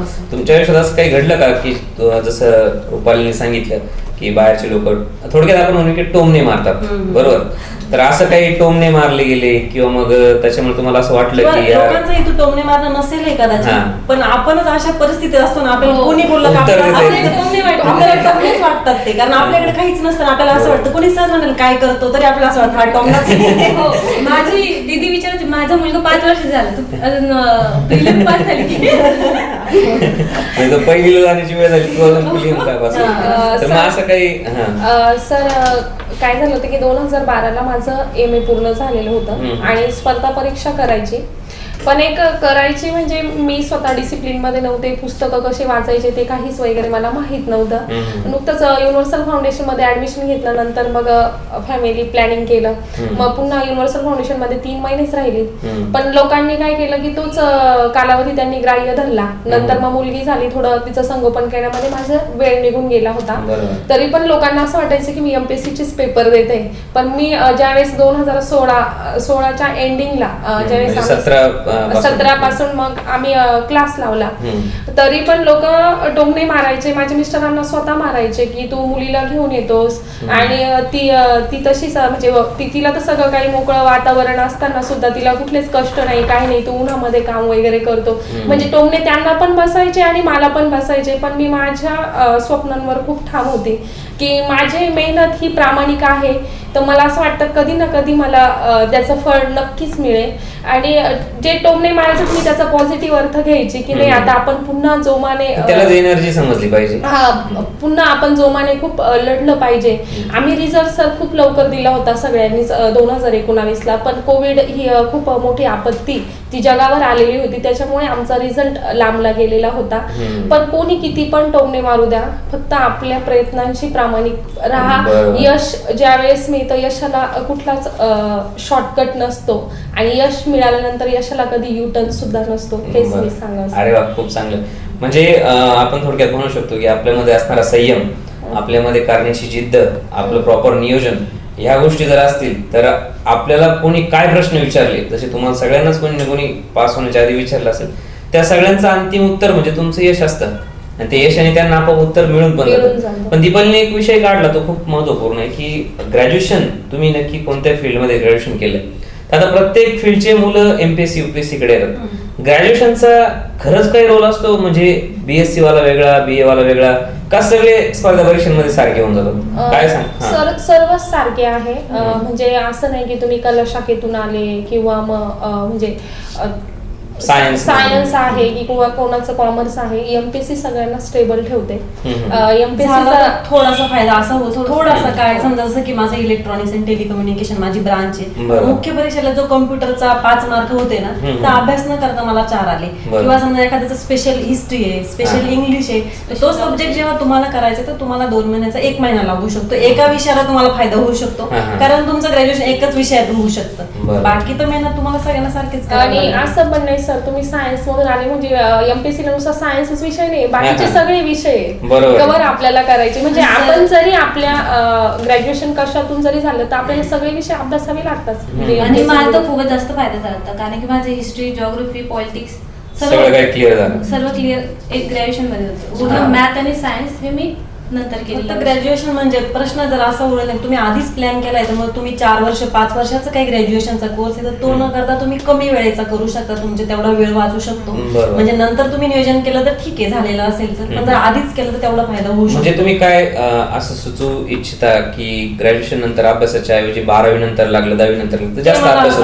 जसं की मला इंजिनिअरिंग नंतर वाटलं म्हणून माझ्या इंजिनिअरिंग मध्ये आधी जरा जास्त वेळ चालला गेला. जर ते मला 12वीलाच माहित असतं तर माझा ग्रॅज्युएशनचा काळच कमी राहिला असता. ही जी पोस्ट 2022 ला मिळालेली ती 2019 ला 17 ला अशी. आणि बहुतेक जेवढे आहेत तेवढे म्हणजे ग्रॅज्युएशन झाल्यानंतर जागे झाले, ग्रॅज्युएशन झालं काहीच कुठं काही दिसत नाही. ऑप्शन म्हणून बघतो आपण, ऑप्शन म्हणून आपण पहिले म्हणजे 10वी 12वी पासूनच ठरवलं तर मला हे व्हायचं, त्यासाठी काय केलं पाहिजे. 21व्या वर्षी पोस्ट करणाऱ्यांचं नियोजन सोशल मीडियामुळे ना MPSC जास्त म्हणजे आता मी ग्रामीण भागातून आलेली आहे, तर 2012ला माझं MA कम्प्लीट होतं. लग्न झालं, मुलगी झाली, त्यानंतर माझा डिसिजन होता की नाही आपण स्पर्धा परीक्षांचा क्लास लावू आणि मग हे करू. पण मला असं वाटतं अवेअरनेस आता आता सगळीकडेच आलेला आहे. तर मुलांनी 10वी 12वी पासून जर स्पर्धा परीक्षांची जर तयारी केली तर मला असं वाटतं यश खूप लवकर मिळेल त्यांना. बरोबर. पण ज्योती, म्हणजे तू काय सांगशील की जे नवीन नवखे आपण म्हणूया, नवखे म्हणजे ते प्रामाणिकपणे अभ्यास करायला चाललेले असतात, पण ते ज्यावेळेस स्पर्धा परीक्षांमध्ये येतात पहिले 1-2-3 महिने फार महत्वाचे असतात, त्याच्या दरम्यान त्यांनी कशा पद्धतीने स्वतःला मॅनेज केलं पाहिजे किंवा काय केलं पाहिजे स्पर्धा परीक्षांमध्ये आल्यानंतर पहिले 1-2 महिने किंवा 6 महिने कशा पद्धतीने स्टडी केला पाहिजे? म्हणजे सुरुवातीला तर जेव्हा आपण स्पर्धा परीक्षांमध्ये येतो तेव्हा आपल्याला काहीच माहिती नसतं की काय सब्जेक्ट आहे, पोस्ट इतकं. तर त्याच्यासाठी मला असं वाटतं की आपल्याला गायडन्सची गरज आहे. तर एखादा म्हणजे मार्गदर्शक आपण घेतले पाहिजे. मग त्यामुळं एखादा बुक आपल्याला वाचायला जास्त वेळ लागेल, तीच गोष्ट ते लवकर सांगतील आणि म्हणजे लवकर रिझल्ट मिळेल, लवकर आपण पुढे जाऊ. बरोबर आहे. तुम्ही काय सांगा त्याच्याबद्दल? म्हणजे समजा एखादं पुस्तक घेतलं तुम्ही तर ते ऑथरचे पुस्तक खूप मोठे मोठे, त्यातलं जर तुम्ही सगळंच वाचत बसाल तर एकच पुस्तक 2 महिने संपत नाही. त्यात काय वाचायचं हे एक मार्गदर्शकच सांगू शकतो. मग तुम्ही घरातलं कोणी मार्गदर्शन असू शकतंय, फ्रेंड सर्कल मध्ये किंवा क्लास असू शकतोय, जे निवडाल ते. पण मग मार्गदर्शकाची म्हणजे आहे वाटा खूप मोठा आहे. तुम्हाला तुमच्या म्हणजे व्यक्तिमत्वानुसार कोणती पोस्ट योग्य आहे तुमच्यासाठी, तुमच्या शिक्षणानुसार काय फायदा होईल याचं सगळ्यांचं अनालिसिस जमलं पाहिजे आपल्याला अगदी सुरुवातीपासूनच. त्याचा फायदा आणि स्वतःला वाटणं फार इम्पॉर्टंट आहे. म्हणजे कधी कधी बऱ्याच वेळा असं होतं की घरचे सांगतात तू कर, मग मुलगा उगीच 2-3 वर्ष त्यात वेळ जातो आणि नंतर मग आउटपुट काहीच नसतं. त्यामुळे स्वतःला वाटणं फार इम्पॉर्टंट. आणि म्हणजे स्पर्धा परीक्षांमध्ये आल्यानंतर आपण एक टार्गेट ठेवलं पाहिजे. तर असं टार्गेट प्रत्येकाचं तुमचं काही ना काही असेल जे तुम्ही अचीव्ह करण्यासाठी काम करत होता, ते टार्गेट थोडं मोठं असलं पाहिजे असं नाही वाटत तुम्हाला? म्हणजे जर तुम्ही PSI SK ASO तर मग राज्यसेवा करत पाहिजे. आम्ही ज्यावेळेस क्लास लावले त्यावेळेस आम्ही राज्यसेवेचेच क्लास लावलेले होते. पण त्याचा फायदा म्हणजे जे म्हणता ना की आपण क्लास 1चा जर अभ्यास केला तर क्लास 1 पासून खालच्या जेवढ्या पोस्ट असतात ते इझी निघत चालतात. आता आम्ही क्लास 1चा अभ्यास करत होतो, आम्ही क्लास 2चा म्हणजे पोस्ट आम्हाला सहज मिळून गेली, कारण त्या अभ्यासाचा इकडे पुरेपूर उपयोग होतो. फक्त एवढे की क्लास 1ला पूर्व परीक्षेचा जो सिलेबस आहे थोडा वेगळा आहे, पण मुख्य परीक्षेत आता सगळ्यांना त्यावेळेस सारखीच होती. आता म्हणजे आयोगाने पॅटर्न चेंज केलाय. पण मला असं वाटतं की मोठं स्वप्न जर बघितलं तर कुठेतरी आपण त्याच्या मिडलला तरी जाऊन पोहोचतो. बरोबर. म्हणजे राज्यसेवेच्या आवाक्याचा सिलेबस जर कम्प्लीट झाला तर ओव्हरऑल खालच्या सगळ्या पदांचा अभ्यास होतो. तुम्हाला फक्त परीक्षा देण्याच्या आधी तुम्हाला सिलेबस वाईज थोडा अभ्यास करणं गरजेचं आहे. जे आपण सगळं आधी केलं त्यातलं कोणतं वाचू, म्हणजे चाळणी जमली पाहिजे. बरोबर. आता या सगळ्या प्रसंगांमध्ये जो तुमच्या आयुष्यात म्हणजे शेवटचा टप्पा होता मुलाखत नावाचा. बऱ्याच मुलांना म्हणजे सगळे जे आपले मुलं बघत असतील त्या सगळ्यांना ही क्युरियोसिटी असते की यांची मुलाखत नक्की कशी झाली होती. तर म्हणजे काय प्रदीप, तुझी मुलाखत नक्की कशी झाली होती? मध्ये मुलाखत माझा एकदम नॉर्मल झाली, एवढं काय जास्त लांबली नव्हती थोडक्यात. आणि मला मैदानी चाचणीसाठी 100 पैकी 100 मार्क मिळाले, आउट ऑफ मार्क मिळाले. त्याच्यामुळे तो विषय जास्त वेळ लागून ठेवला. तर मग प्रॅक्टिस कुठे केली, कशी केली, काय करतो, असे नॉर्मल क्वेश्चन होते, एवढं काय हार्ड नव्हतं. आणि वातावरण खूप चिल असतं, एवढं घाबरून जाण्याची गरज नाही. तुला भीती वाटली होती इंटरव्ह्यूला जाताना तिथे? थोडी. काय कसं मॅनेज केलं? सर म्हणजे ना ते फक्त आपला अवेअरनेस चेक करतात, नॉलेज तर त्यांनी आधी बघितलेलंच असतं. तर मग त्यावेळी फक्त आपण सेल्फ कॉन्फिडंट पाहिजे, न घाबरता त्यांच्या क्वेश्चनला आन्सर केलं पाहिजे. म्हणजे ते काय असं जनरलच विचारतात. म्हणजे ते फक्त तुम्ही किती स्टेबल आहात हे बघण्याचा प्रयत्न करतात. तुला असा एखादा प्रश्न आला होता की तुला तो वाटलं की यार आता माझं सिलेक्शन होतं की नाही, समोरून प्रश्न आल्यानंतर? सर पण त्या इंटरव्ह्यूच्या आधीची मी पार्श्वभूमी सांगण्याचा प्रयत्न करेन. मी बाहेर एक इंटरव्ह्यू दिला होता, म्हणजे दुसऱ्या दिवशी ग्राउंड आहे त्याच्या आधी. तर रिस्पॉन्स त्या सरांनी सांगितलं की एवढं काही खास नाही तुझा इंटरव्ह्यू, तुझ्यात थोडा ॲटिट्यूड दिसतोय, थोडी स्वार्थ दिसते आणि आय थिंक तुझ्या घरीच वातावरण असं असेल. तर मी पूर्णपणे तुटून गेली ती. उद्या ग्राउंड आहे, तुमच्याकडे आली, राम सरांना भेटली, काही चिंता करण्याची गरज नाही. इतके इंटरव्ह्यू मी घेतले, मला काहीच दिसलं नाही असं. दुसऱ्या दिवशी इंटरव्ह्यू होता, एक क्वेश्चन विचारला की जॉग्रफीवर होता की पृथ्वी गोल आहे, पृथ्वीला खड्डा पाडला आणि वरून एक दगड सोडला तर काय होईल? म्हटलं सर खाली जाईल. म्हणे किती खाली जाईल? म्हटलं सर खाली जाईल. म्हणे मग काही होणार की नाही त्याचं? म्हटलं सर वेळ तो आता काय करणार आहे, माहिती उष्णता असते म्हटलं पृथ्वीचा. तर त्यांना तो क्वेश्चन खूप आवडला, ते हसले सुद्धा आणि ते बोलले की हा क्वेश्चन तू पहिल्यांदा बरोबर उत्तर दिलं. फक्त हा कॉमन सेन्स चेक केला जातो. Common sense. Common sense. पण एक असे आहे की खास करून रुपाली, तू कीर्तनकार आहेस म्हटल्यानंतर हॉबी नावाचा एक विषय इंटरव्ह्यू मध्ये इम्पॉर्टंट असतो. तर तुला कीर्तनाबद्दल काही असं विचारलं गेलं मध्ये? म्हणजे तसं मला बऱ्यापैकी राम सरांनी आपल्या युनिव्हर्सिटीच्या टीमने आयडिया दिली होती की कीर्तनावर इंटरव्ह्यू फिरू शकतो किंवा तयारीच ठेव, तुला 20 मिनिटं 10 मिनिटं 5 मिनिटं कीर्तन करायला लावते. ती तर तयारी माझी होतीच. पण मग मी तरी एक्सक्यूज अजिबातच ठेवला नव्हता. मी लॉचा पण अभ्यास केला होता, मी इंजिनिअरिंगचा पण अभ्यास केला होता आणि मला खात्री होती, सरांना पण खात्री होती, आपल्या टीमला पण खात्री होती. का ती खात्री केव्हा येते? जर तुम्ही तयारी नीट केली तर. कॅज्युअली कोणतीही गोष्ट नाही घ्यायला पाहिजे. आता समजा अपेक्षित आहे मी 1000 लोकांसमोर बोलते, मग इंटरव्ह्यू ते काही सहजच देऊन देशील असं काय? तर मला सरांनी सांगितलं होतं 25 मार्क तुला देतील, वरच्या मार्कांसाठी काम करावं लागेल आणि मग ते सगळ्यांना सामान्य जेवढे करतात तेवढ्या मुलांना तसंच तुला पण करावं लागेल. आणि जेव्हा मी तेवढं सगळं केलं, इथे मॉक दिले आणि इंटरव्ह्यू मध्ये म्हणजे 75% प्रश्न रिपीटेड आपल्या क्लासमध्ये जे विचारले होते. आणि प्रेशर कमी मला काही जास्त का आलं नाही, कारण टीम इथे बोलवताना सरांनी एवढे ऑफिसर्स लोक आपल्या पॅनल मध्ये बोलवलेले होते आणि नवीन नवीन असे काही प्रश्न विचारले गेले होते भरपूर, की कीर्तनाच्या संदर्भात अजून काय काय विचारलं जाऊ शकतं त्याची आयडिया आली होती. मी नवीन पुन्हा अभ्यास करत म्हणजे तयारी करून येत होते, त्याचा फायदा झाला. शेवटचा जेव्हा मॉक झाला तर मला खूप कॉन्फिडन्स आला होता की आता काही टेन्शन नाही, आता कोणी काही विचारा काही फरक पडत नाही, एखादं उत्तर नाही आलं तर नाही आलं पण माझा कॉन्फिडन्स जाणार नाही बाबा असं. आणि सेम तसंच तिथं झालं. ग्राउंडला आउट ऑफ मार्क्स आले, ते रिफ्लेक्शन चांगलं झालं होतं. आणि नंतर हा कीर्तनाकडे इंटरव्ह्यू फिरण्यासाठी मी काही 1-2 क्ल्यू दिले बोलण्यातून. ते आपल्याला स्मार्टनेस तो आपल्याला जमायला पाहिजे तिथे. तर त्यांनी जर नाहीच माझी प्रोफाईल बघितली, नाहीच माझा छंद बघितला, तर योगायोगाने माझा कीर्तनाचा छंद आहे म्हणून माझा तिकडे समजा थोडंफार विचारलं गेलं. तुमचा जेन्युइन जो छंद आहे तो टाकावा, अगदी मेहंदी रांगोळी काही पण असू शकतो, त्याच्यावर भरपूर विचारण्यासारखं असतं. त्याच्यात म्हणजे त्याला वेगळा तुम्ही स्पेशली जोपासून बळजबरी छंद करण्यापेक्षा जेन्युइन काही असेल तर त्याचा चांगला फायदा होतो. आणि माझा जेवढा आमची पूर्ण टीम होते तर माझा 25 मिनिटं इंटरव्ह्यू चालला पूर्ण. त्या दिवसाच्या याच्यामध्ये सगळ्यात जास्त वेळ घेतलेला त्यांनी. एक वेगळा विषय भेटला होता त्यांना चर्चेसाठी. मग भरपूर त्यांनी मला क्रॉस क्वेश्चन केले, की म्हणजे क्रॉस चेक करण्याचा प्रयत्न केला की तुम्ही कीर्तन करता, तुम्ही तर पाप पुण्यावर भरोसा ठेवता, इकडे तर तुम्हाला रिव्हॉल्वर घेऊन जायचंय, लाठी चार्ज करायचा आहे, मग ते कसं तुम्ही हाताळणार असं. पण इथे आपली प्रश्नांची सगळी तयारी झालेली होती. मग मी त्या सगळ्या प्रश्नांसाठी तयार होते. 1-2 प्रश्न असे होते की जे मला नाही सांगता आले, की जसं की ज्ञानेश्वरीच्या ह्या क्रमांकाची ओवी सांगा. पण मग इंटरव्ह्यूला असं असतं की तुमचा अप्रोच निगेटिव्ह नाही दिसला पाहिजे. मग मी असं नाही म्हटलं सॉरी सर मला नाही येत, म्हटलं सर मी प्रयत्न करून बघू का. म्हटलं सर ज्याच्यावर मी प्रवचन केलं आहे त्याच्यातल्या ओव्या मला सांगता येतील, पहिली सांगता येईल, शेवटची सांगता येईल, काही अध्यायातील सांगता येईल, पण मोजकी एकदम तुम्ही म्हणताय ती नाही सांगता येणार. तर मग त्यांना हे दिसतं बाबा की प्रश्न सोडून नाही देत, तुम्ही अटेंड करताय पॉझिटिव्हली असं की म्हणजे तुम्ही त्या प्रश्नाला सर मला नाही येत असं म्हणून सोडू नका, त्याला काहीतरी पॉझिटिव्ह उत्तर म्हणजे एकतर खोटं बोलू नका किंवा मग काहीतरी पॉझिटिव्ह उत्तर. मग पुन्हा मला अजून एक त्यांनी प्रश्न विचारला की एमपीएससीचं ब्रीथ आहे त्याच्यावर प्रवचन करता येईल का तुम्हाला. तर जे मला माहित होतं पण तिथे मला पटकन आठवेना. पण मग मी असं नाही म्हटलं नाही, म्हटलं सर मी प्रयत्न करू का. मी 1 मिनिट वेळ मागितला आठवण्यासाठी पण तरी मला आठवलं नाही. मग मला एक तसं असं वाटलं की तमसोमा ज्योतिर्गमय आहे पण ते नव्हतं. मी म्हटलं सर मला असं वाटतंय. तर म्हणे ठीक आहे म्हणे सॉरी ते नाहीये म्हणे मॅडम.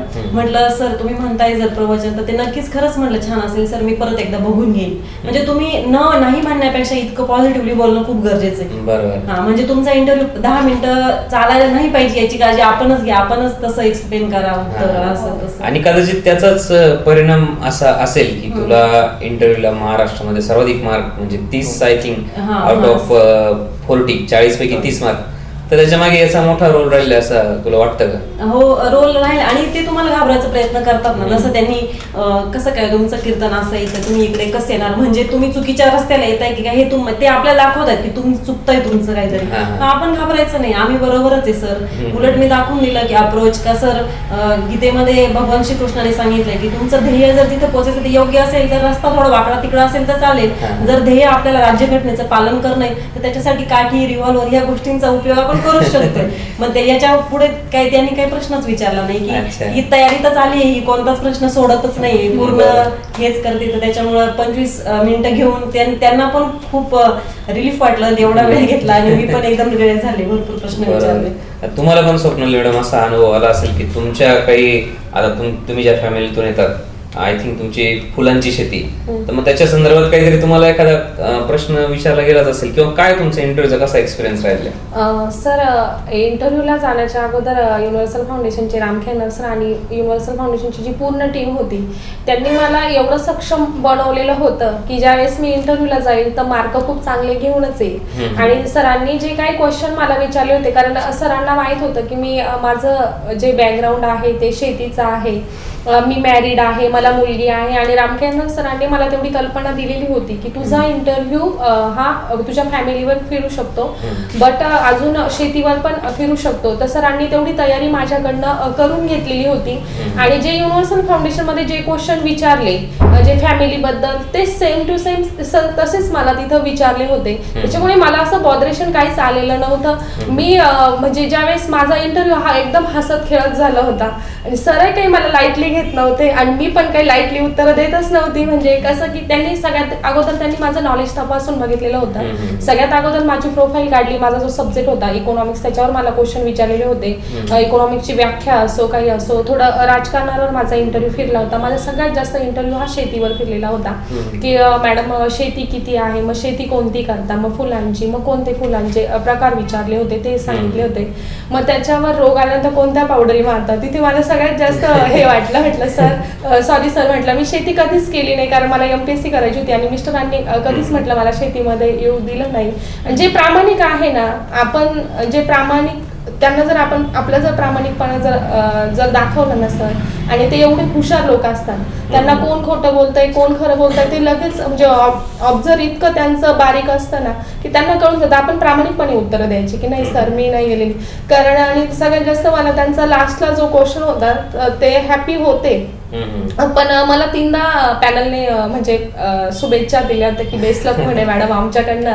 कारण क्वेश्चन पण माझे तसे विचारलेले होते, माझ्या फॅमिलीवर क्वेश्चन होता. लास्ट क्वेश्चन होता सरांचा की म्हणे मॅडम आम्ही तुम्हाला घ्यायचंच ठरवलेलं आहे, तर तुम्हाला 8 वर्षांची मुलगी आहे, मिस्टर पण शेती करता, आणि जर आम्ही तुमची जर गडचिरोलीला जर बदली केली तर तुम्ही काय करणार म्हणे, या सर्व गोष्टी तुम्ही कशा हँडल करणार. तर त्यावेळेस माझं उत्तर त्यांना दिलं होतं की म्हटलं सन्माननीय लोकसेवा आयोगाने जे मला 2-2.5 वर्ष दिलेले होते त्यावेळेचा सदुपयोग सर मी खूप चांगला केला. माझ्या मुलीला माझ्यापासून परत ठेवले, माझ्या मुलीची मानसिकता मी बदलवलेली सर. हो सर म्हटलं सर मला त्रास होणार आहे की फॅमिली आहे, कुठेतरी आठवण येईल मला, पण सर माझ्यावर जी लोकसेवा आयोग जी जबाबदारी सोपेल त्या जबाबदारीला मी पूर्ण पात्र असेल म्हटलं सर.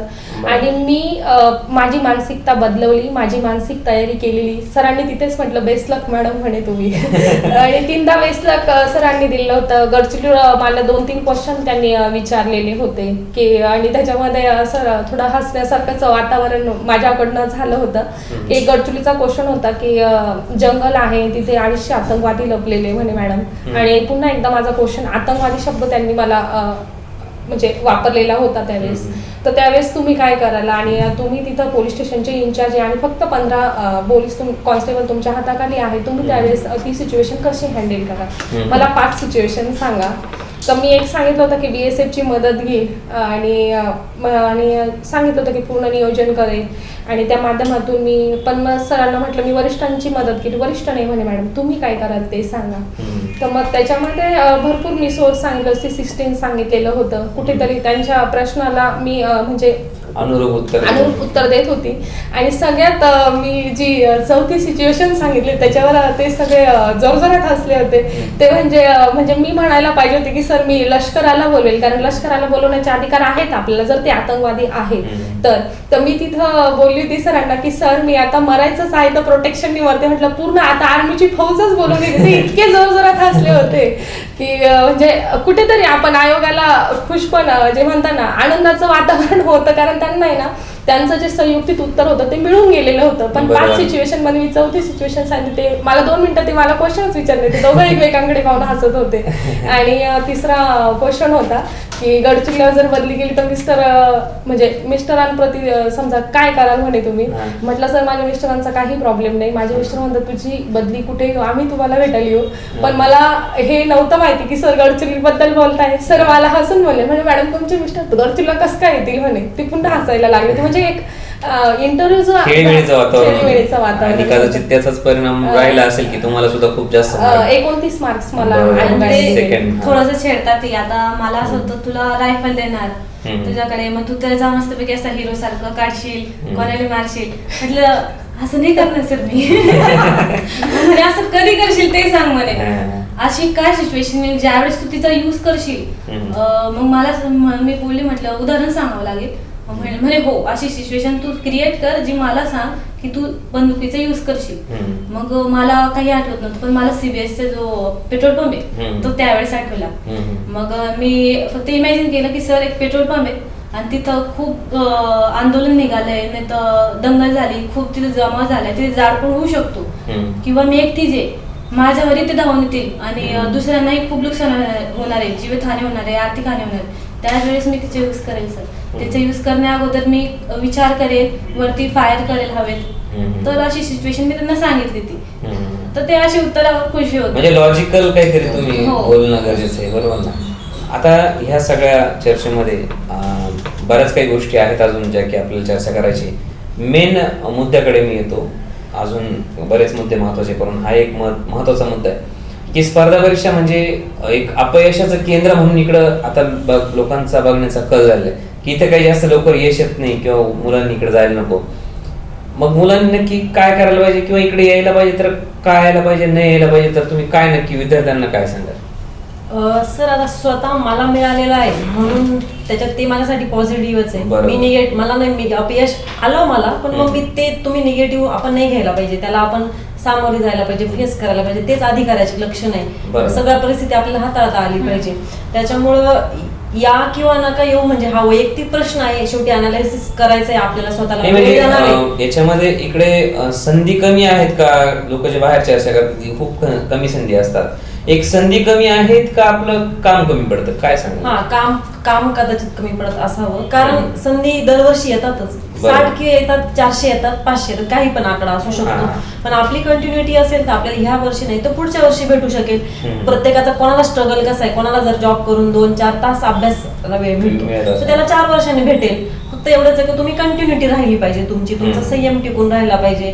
चला एखादी परीक्षा फेल झाली तर मग तुम्ही 4 महिने गॅप देणार, मग परत सुरू करणार किंवा या गोष्टींमध्ये न अडकता आपलं चालू ठेवलं पाहिजे. तर यश आहे, हमखास आहे. आता आम्हाला मिळाले, आम्ही पण सामान्य आहे, आमच्यात काय वेगळं असं काही नाही, सगळे सामान्यच आहे. आम्ही पण जेन्युइन असे म्हणजे 75% 10वीला मार्क्स आहे मला, 60% मला 12वीला मार्क्स आहे. म्हणजे याच्यात असं कुठे दिसत नाहीये की 90% कोणाला नाही, याच्यात नसतील कोणाला.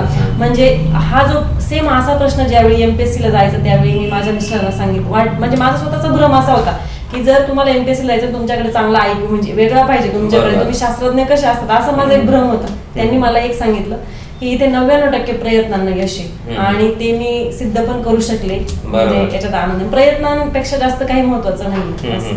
मग प्रदीप, जे नवीन मुलं येणार आहेत त्या फील्डकडे, सध्या इकडे यायचा विचार करतायत, तर त्यांना तू काय नक्की मेसेज देशील की इकडे येण्यासाठी त्यांनी कशी मनाची तयारी केली पाहिजे किंवा काय केलं पाहिजे?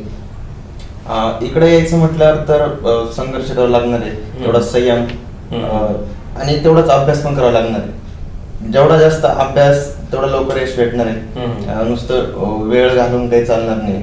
आणि अभ्यासाची सुरुवात करायची तर लवकरच करायची, म्हणजे 12वी नंतर 11वी नंतर लगेच सुरू करायला पाहिजे. आपण शेवटी ग्रॅज्युएशन करून मग आपण अभ्यासाला लागतो, ते मला वाटतं चुकीचं आहे. चुकीचं म्हणजे खूप वेळ निघून जाते, त्याच्यानंतर बाकीचे मागून येऊन पुढे निघून जातात. त्याच्यामुळे लवकर सुरुवात करून आणि असे ठरवून घ्यायचं आपल्याला 1-2-3 वर्ष आहेत, या 2-3 वर्षामध्ये मी अधिकारी होईल किंवा काहीतरी मी पोस्ट काढेल, तर त्या हिशोबाने तसा अभ्यास केला पाहिजे.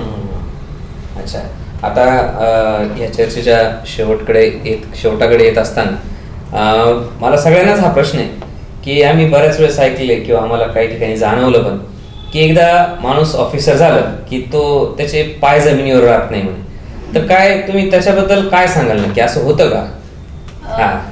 मला असं म्हणायचंय सर, आज मी ज्या पदावर 1 तारखेला रुजू होणार आहे तेव्हा माझ्यासोबत लोक असतील, कोण सलाम करेल, कोण काय करेल, नाही काय आपल्याला स्वप्न असे असतात. म्हणजे एक दिवस रिटायरमेंट येते आणि हे सगळं संपतं. त्यावेळी तुम्ही पुन्हा तिथेच असता जिथे सुरुवात झाली. तुमच्या हाताखालचे शिपाई नसतात, लोक नसतात तुमच्या मागे फिरलेले.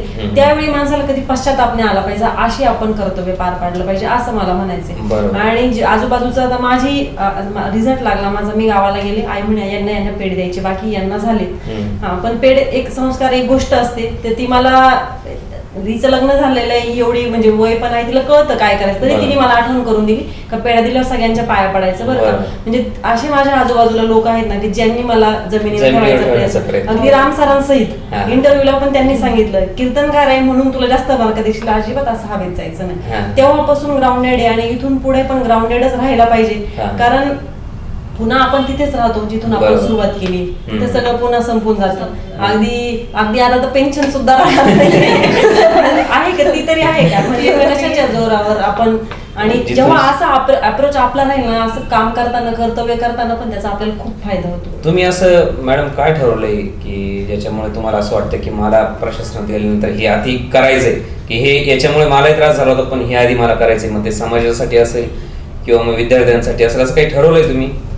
हो सर, मला स्वतःला म्हणजे जी खंत म्हणता येईल की माझ्या गावामध्ये लायब्ररी नव्हती, तर मला असं वाटायचं की मी अधिकारी झाल्यानंतर मी लोकप्रतिनिधींच्या माध्यमातून संवाद साधून आपल्या गावामध्ये खूप चांगली लायब्ररी स्थापन करावी, असा माझा प्रयत्न आहे. आणि मागील तुम्ही आमच्या आठवड्यामध्ये येऊन गेला तर मी तुम्हालाही तो संदेश नागरिकांना द्यायलाच लावलेला आहे. कारण ग्रामीण भागातून येणारे विद्यार्थी क्लास करतात, क्लास नंतर जर आपल्याच गावात जर लायब्ररी असेल तर त्यांचा वेळ पण वाचतो आणि कुठेतरी पालकांचं पण म्हणजे जे दडपण असतं ते पण असतं.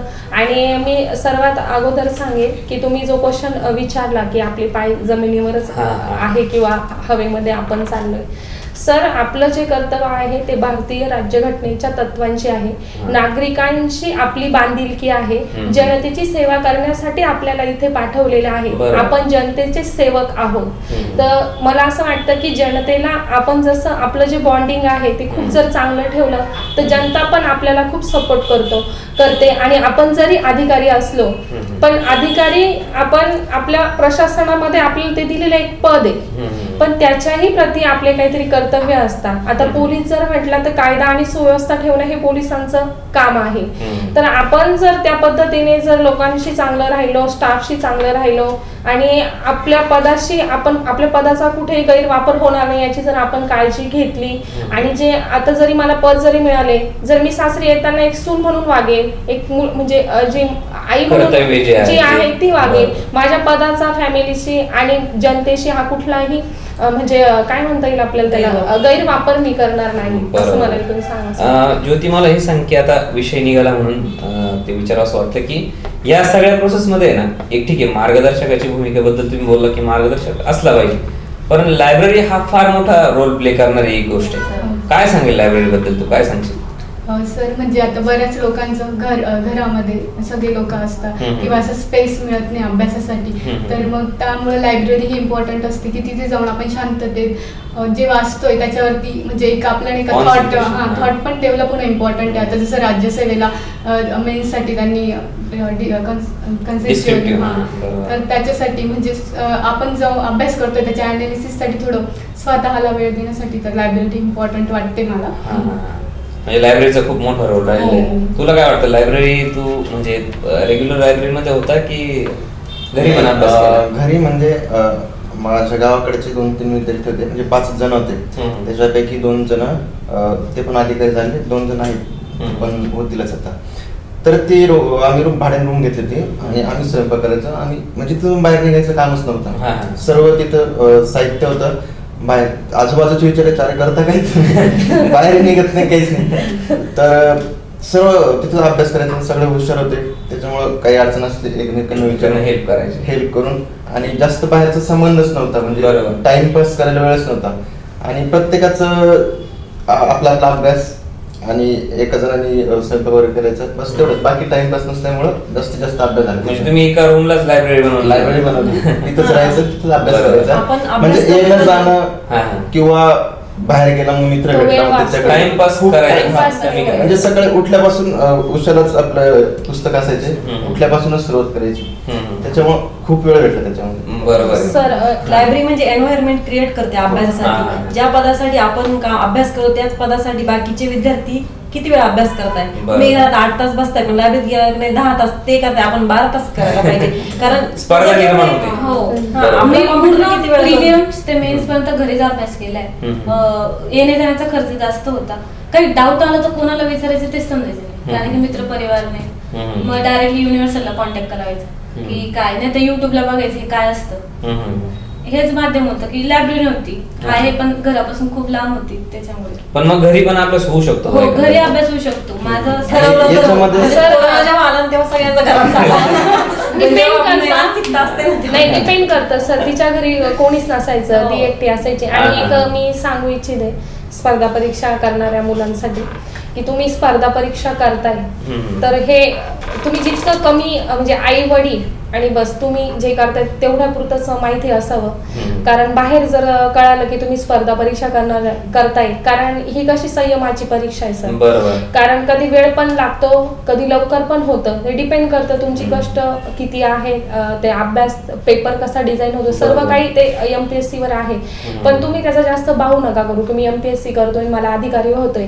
त्याचा इतका त्रास होतो, इतका भयंकर त्रास होतो. तो त्रास मला झालेला आहे, मी त्या त्रासातून गेले. पण माझ्या जो त्रास जरी झाला पण 8 मार्चच्या रिझल्टने सगळ्यांना त्या त्रासापासून मलाच मुक्त करून टाकले. तर कमी सांगा. म्हणजे म्हणजे त्या कमी सांगा म्हणण्यापेक्षा मला असं म्हणायचंय का ते आपल्या घरातले जे माणसं आहे ना ते सोडून जगाला कन्सिडर सांगूच करायचं. नका. कारण आपल्यासाठी उन्हात आणत काम कोण करतंय कोण करतंय हे लोक काय म्हणतात हे मॅटर करतं. बरोबर. आणि अभ्यासापेक्षा मग ते प्रेशर जास्त होऊन मग कोणी जातं. म्हणतो तुम्ही 10 वर्ष जेव्हा आले ह्या तुम्ही 5 कंडिशनमध्ये वर्ष जातो ना, झाले.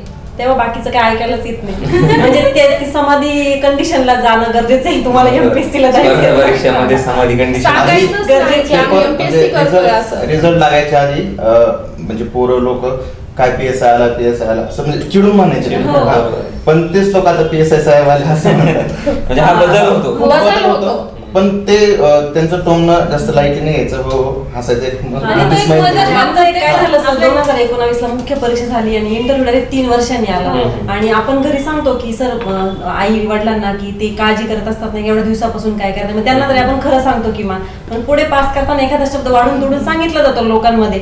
मग मुख्य परीक्षेनंतरच असं झालं होतं की यांचं सिलेक्शन झालंय. पण काही काहींना कळतं ना ते म्हणायचे हे अर्ध्यातच हवा करायला लागले. म्हणजे असं म्हणजे एक कंडिशन अशी राहते की ती आपल्या हातात राहत नाही. मध्ये लक्ष न देणं हा त्याच्यावर एक आपण मेव जरी उपाय. काही बोललं नाही तरी दुसरे बोलून जातात. कारण सर कसं होतं की ग्राउंड 3 वर्ष लांबलेलं होतं आणि घरी नातेवाईकांमध्ये असं वातावरण झालं कसली PSI झाली कसलं काय आहे. हे उगाच ग्राउंडला जाणं म्हणजे आता ते माहित होतं सगळ्यांना की आमच्या टीमला माहित होतं की ग्राउंड लांबलेलं आहे, इंटरव्ह्यू लांबलेले.